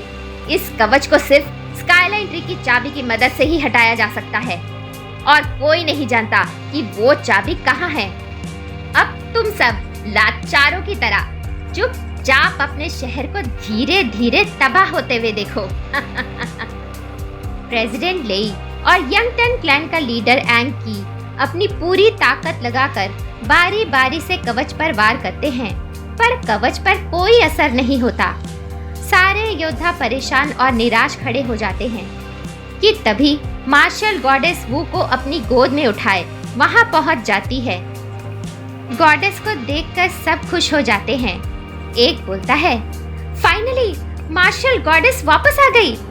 दूसरा बोलता है, पर ये अपनी गोद में किसी कमजोर से आदमी को उठाकर लाई है। दूसरे की बात सुनकर एक लड़की बोलती है, मैं जानती हूँ इसे, ये तो रैबिट हंटर है। ये यहाँ क्या कर रहा है? एक बोलता है, शायद गॉडेस इस बेचारे को मुसीबत से बचाकर यहाँ अपने साथ लाई है। प्रेसिडेंट लेई भी वू को देखता है और सोचता है, इस लड़के में कुछ बात तो है, ये मार्शल गॉडेस को भी जानता है। वो गॉडेस की गोद से उतरकर जमीन पर झुककर खड़ा हो जाता है। उसका सर चकरा रहा होता है। वो अपने से कहता है, इस गॉडेस की बच्ची ने तो मेरी जान ही निकाल दी। ऐसे भी कोई किसी को उठाकर हवा में उड़ाता है भला? एक योद्धा गॉडेस से बोलता है, मिस, जल्दी से आप ये बैरियर तोड़ दीजिए। डार्क एल्फ किंग नूडा लूका गॉडेस को देखकर हैरानी से बोलता है, इसे तो मेरे विज़र्ड्स ने डिसीज कंट्री में भेज दिया था, वहां से ये वापस कैसे आ गई? तभी उसे कुछ एहसास होता है और वो बोलता है, मुझे ऐसा क्यों लग रहा है कि स्काईलाइन ट्री की चाबी यहीं कहीं है। ये कैसे मुमकिन है? और फिर उसकी नजर वू पर पड़ती है और उसके गले में लटका हुआ वो नेकलेस दिख जाता है। वो घबरा के बोलता है, ये कैसे हो गया? इस लड़के के पास स्काईलाइन ट्री की चाबी है। फिर नूडा वू की तरफ इशारा करते हुए अपने साथियों को हुक्म देता है, जाओ, उस लड़के को मारकर उसके गले में लटकी चाबी मुझे लाकर दो। नूडा का हुक्म मानते हुए बहुत सारे डार्क एल्व्स कवच से बाहर निकलकर वू को मारने आते हैं, पर एससीटी के वॉरियर्स उनके आगे बढ़ने से पहले ही उनका रास्ता रोक देते हैं और उनसे मुकाबला करने लगते हैं। वो मौका देखकर तेजी से स्काईलाइन ट्री के रेलिक हॉल में पहुंच जाता है, जहां से चाबी को एक्टिवेट किया जाता है। चाबी को एक्टिवेट करते ही सिस्टम वू से पूछता है, स्काईलाइन ट्री अभी एक्टिव मोड में है, क्या आप इसे रोकना चाहते हैं? वो यस पर क्लिक कर देता है तो एक वार्निंग मैसेज आता है, अगर स्काईलाइन ट्री को अभी रोका गया तो वो सेल्फ डिस्ट्रक्शन मोड में चला जाएगा। क्या आप इसे फोर्सफुली स्टॉप करना चाहते हैं? वो जल्दी से यस का बटन दबा देता है। यस बटन को दबाते ही स्काईलाइन ट्री का अंत होने लगता है। सबसे पहले उसके सारे पत्ते झड़ जाते हैं, फिर उन पेड़ों की सारी टहनियां टूटकर गिरने लगती हैं और देखते ही देखते पूरा स्काईलाइन ट्री टूट के नीचे गिर जाता है। नूडा लूका का कवच भी हट जाता है और मार्शल गॉडेस उसका काम तमाम कर देती है। लोगों में खुशी की लहर दौड़ जाती है। अगले दिन एस सिटी के कब्रिस्तान में मार्शल गॉडेस, प्रेसिडेंट लेई और कुछ दूसरे वॉरियर्स लड़ाई में शहीद हुए प्लेयर्स को श्रद्धांजलि देने पहुंच जाते हैं। उधर हॉस्पिटल में मैंग को भी अचानक से होश आ जाता है। वो उठते ही वू से कहती है, पापा, मुझे जोरों की भूख लगी है। वो उसे कहता है, आपके पापा के पास अब बहुत सारा पैसा है। मैं अभी तुम्हारे लिए बर्गर और फ्राइड चिकन मंगाता हूँ। ये सुनकर माँ चुन वू को डांटती है, अरे कैसे बाप हो तुम? लड़की अभी बीमारी से उठी है और तुम उसे सब ऑयली और जंक फूड खिलाओगे? वो से मिलने मार्शल गॉडेस भी हॉस्पिटल आती है, पर जैसे ही वो मैंग मैंग के कमरे में पहुंचती है, अचानक से मैंग मैंग का शरीर हवा में उठ जाता है और उसके अंदर से एक लड़की का स्पिरिट बाहर आ जाता है। वो, माचुन और मार्शल गॉडेस तीनों हैरान होकर ये सब देखते रह जाते हैं। वो स्पिरिट वू के नजदीक आकर बोलती है, प्यारे वू, ये मत सोचना कि स्काईलाइन ट्री का खात्मा होने से खतरा टल गया है। अभी तो आगे तुम्हें बहुत सी मुसीबतों का सामना करना है। गेम अब नेक्स्ट लेवल पर पहुंच गया है। मैं तुम्हें सावधान करने आई हूँ। अगर दुनिया को बचाना है तो इस गेम को तुम्हें जीतना ही होगा। इससे पहले कि वू स्पिरिट से कुछ पूछता, वो स्पिरिट गायब हो जाता है और मैंग मैंग भी नीचे बिस्तर पर आ जाती है। मैंग मैंग मार्शल गॉडेस को देखकर वू से पूछती है, पापा, ये सुंदर परी जैसी दीदी कौन है? मार्शल गॉडेस अचानक चौंक जाती है, मानो जैसे वो अभी अभी नींद से जागी हो, और बोलती है, मैं यहाँ कैसे आ गई? उधर एस सिटी से बहुत दूर एक बंजर इलाके में, जिसे डीप पिटहोल कहते हैं, जमीन के नीचे से खतरनाक मॉन्स्टर्स बाहर निकलने लगते हैं। फिर कुछ दिन बीत जाते हैं। अब डंजन में कोई मॉन्स्टर नहीं बचे थे। सारे डंजन्स खाली पड़े थे। सभी प्लेयर्स की बुरी हालत थी। अब उनके पास पैसा कमाने का कोई जरिया नहीं बचा था। कई प्लेयर्स तो अब चोरी डकैती और लूटमार करने लगे थे। एस सिटी में अब अशांति फैल गई थी।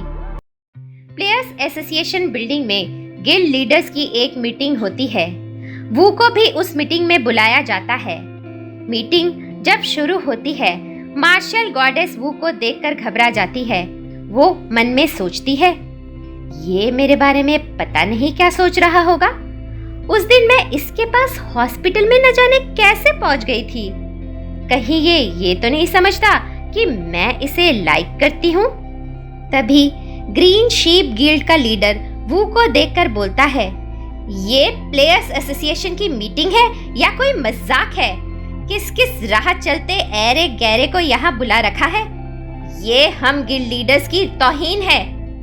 ये सुनकर यांगटिन गिल्ड का लीडर एंकी उससे कहता है, अपनी बकवास बंद करो, तुम इसे नहीं जानते। आज इसी की वजह से हम सब जिंदा हैं। फिर एक दूसरी लीडर खड़ी होकर बोलती है, तो वो सारी बातें सच है कि स्काईलाइन ट्री को एक लो लेवल के प्लेयर ने खत्म किया है? फिर वो वू से कहती है, मैं हूँ कर, तुमसे मिलकर मुझे बहुत खुशी हुई। तुमने बहुत बड़ा काम किया है। तुम्हें फ्यूचर में कोई भी मदद चाहिए हो तो मेरी गिल्ड तुम्हारी हर हेल्प करने के लिए हमेशा तैयार रहेगी। हम तुम्हें अपनी डायमंड मेंबरशिप भी देंगे। वो उससे हाथ मिलाकर उसे शुक्रिया कहता है। एंकी कर से बोलता है, अरे तुम इसे डायमंड मेंबरशिप दे रही हो? मैं इतने सालों से तुम्हें जानता हूँ, मुझे तो तुमने अभी तक सिर्फ गोल्ड मेंबरशिप ही दी है। कर मुस्कुराते हुए कहती है, वो इसलिए क्योंकि ये मुझे बहुत पसंद है। ये सुनकर मार्शल गॉडेस टेबल पर अपना हाथ पटकते हुए कहती है, मिस कर, तुम्हें शायद पता नहीं है, मिस्टर वू एक लड़की के पिता हैं। कर जवाब देती है, मेरे गिल्ड ने मिस्टर वू के बारे में सब पता कर लिया है। मार्शल गॉडेस, वो बच्ची इन्होंने अडॉप्ट की है। ये अभी सिंगल हैं। पर एक बात बताइए, आपको कैसे पता कि इनकी एक बच्ची है? कहीं ऐसा तो नहीं कि आप भी मिस्टर वू को चाहती हैं? ऐसा सुनते ही गॉडेस गुस्से से कहती है, क्या बक रही हो तुम? फिर ग्रीन शीप गिल्ड का लीडर गुस्से से खड़ा हो जाता है और बोलता है, आखिर ये लड़का है क्या चीज? सब लड़कियां इसके पीछे मरी जा रही हैं। मैं इससे मुकाबला करूंगा। तुम सब देखना इसे मैं कैसे मसल के रख दूंगा। दोनों लड़कियां एक साथ बोलती हैं, तुम अपना मुंह बंद रखो। वो ये सब देखकर सोचता है, मैं भी कहां फंस गया, मुझे इस मीटिंग में आना ही नहीं चाहिए था। तभी प्रेसिडेंट लेई और उनकी सेक्रेटरी मीटिंग रूम में एंटर करते हैं। लेई मीटिंग स्टार्ट करने के लिए बोलता है। सेक्रेटरी बिंग यून कहती है, आप सब ये वीडियो देखिए। ये कहकर वो स्क्रीन ऑन करती है। सब वीडियो देखने लगते हैं। वीडियो में वो देखते हैं कि पड़ोसी देश में कई सारे खतरनाक हाई लेवल मॉन्स्टर्स ने हमला बोल दिया है। कर बोलती है, ये मॉन्स्टर्स सब क्या डीप पिट होल से निकल रहे हैं? सेक्रेटरी उन्हें बताती है, स्काईलाइन ट्री की तरह अब ये deep pit hole battle ground बन गया है। बहुत सारे देशों ने यहाँ पर अपने प्लेयर्स वॉरियर लड़ने के लिए भेज दिए हैं। ये सुनकर एंग की कहता है, तो देर किस बात की, हम सबको भी वहां पर अपने वॉरियर्स के साथ पहुंचना चाहिए। फिर सारी प्लानिंग करने के बाद मीटिंग खत्म हो जाती है। सब जाने लगते हैं। जाते जाते कर गॉडेस से बोलती है, याद रहे सिस्टर, वो सिर्फ मेरा है। उधर ग्रीन शीप गिल्ड का लीडर अपनी गाड़ी में बैठकर मीटिंग से लौट रहा होता है। उसका आदमी उसे एक फाइल देते हुए बोलता है, आपके भाई यांग के कातिल का पता लग चुका है गिल्ड मास्टर। फाइल देखकर वो चौंक जाता है और कहता है, अरे ये तो वही है, मैं इसे जिंदा नहीं छोड़ूंगा। उधर वो भी अपने घर लौट आता है और अपने कंप्यूटर पर वही मीटिंग वाला वीडियो देखने लगता है और कहता है, अब ये मेरा डिजाइन किया हुआ गेम नहीं रहा है, ये गेम अब अलग ही लेवल पर पहुंच चुका है। क्या ये दुनिया मेरे गेम बनाने से पहले ही थी? और ये इविल एनर्जी क्या भला है? और वो स्पिरिट जो मुझे वॉर्न करने आई थी, कौन थी वो? कुछ समझ नहीं आ रहा। तभी वो को स्क्रीन पर कुछ दिखता है और वो चौंक जाता है। वो वीडियो जूम करता है और देखता है कि ब्लैक ड्रैगन, जो कि सबसे बड़ा मॉन्स्टर है, उसके सर पर कोई छोटा सा आदमी खड़ा है। वो खुद से कहता है, ये कौन है जो इतने high level monster black dragon की सवारी कर रहा है? वो सोच में डूब जाता है। तभी मैंग मैंग उसके लिए गरम गरम कॉफी बनाकर लाती है। वो मैंग मैंग को थैंक यू बोलता है और उसे प्यार करता है। तभी अचानक पीछे खिड़की में से एक हाई एनर्जी बॉल उनकी तरफ आता है और वू के अपार्टमेंट में एक धमाका होता है। पर वो मैंग मैंग को लेकर खिड़की से बाहर कूद जाता है। मैंग मैंग वू की गोद में बेहोश हो जाती है। वो देखता है कि ग्रीन शीप गिल्ड का लीडर अपने एक साथी के साथ उसके सामने खड़ा है। वो उससे बोलता है, तुम ये क्या कर रहे हो? एसोसिएशन को पता चलेगा तो तुम्हें छोड़ेगी नहीं। वो हंसते हुए कहता है, अरे भाड़ में जाए एसोसिएशन, वो मेरा कुछ नहीं बिगाड़ सकते। तू मुझे ये बता, क्या तूने मेरे भाई यांग को मारा है? वो यांग की लंबी तलवार निकालते हुए कहता है, क्या तुम इस तलवार के मालिक के बारे में बात कर रहे हो? ये देखकर लीडर गुस्से से तिलमिला उठता है और वो पर अटैक कर देता है। दोनों के बीच भीषण लड़ाई छिड़ जाती है, जिसका शोर दूर दूर तक सुनाई देने लगता है। मार्शल गॉडेस शोर को सुनकर बोलती है, ये लड़ाई का शोर तो वू के घर की तरफ से आ रहा है। प्यारे दोस्तों, इस मानवा गेम इन्वेड्स द अर्थ का सीजन 1 यही खत्म होता है। आशा है आपको ये कहानी सुनकर बहुत मजा आया होगा। सीजन 2 के रिलीज होते ही हम उसका रिकैप लेकर तुरंत आ जाएंगे। आप लोग इस वीडियो को लाइक, शेयर और सब्सक्राइब जरूर करें। जल्द ही नई कहानी लेकर हम फिर आएंगे। आपका दिन शुभ हो। धन्यवाद।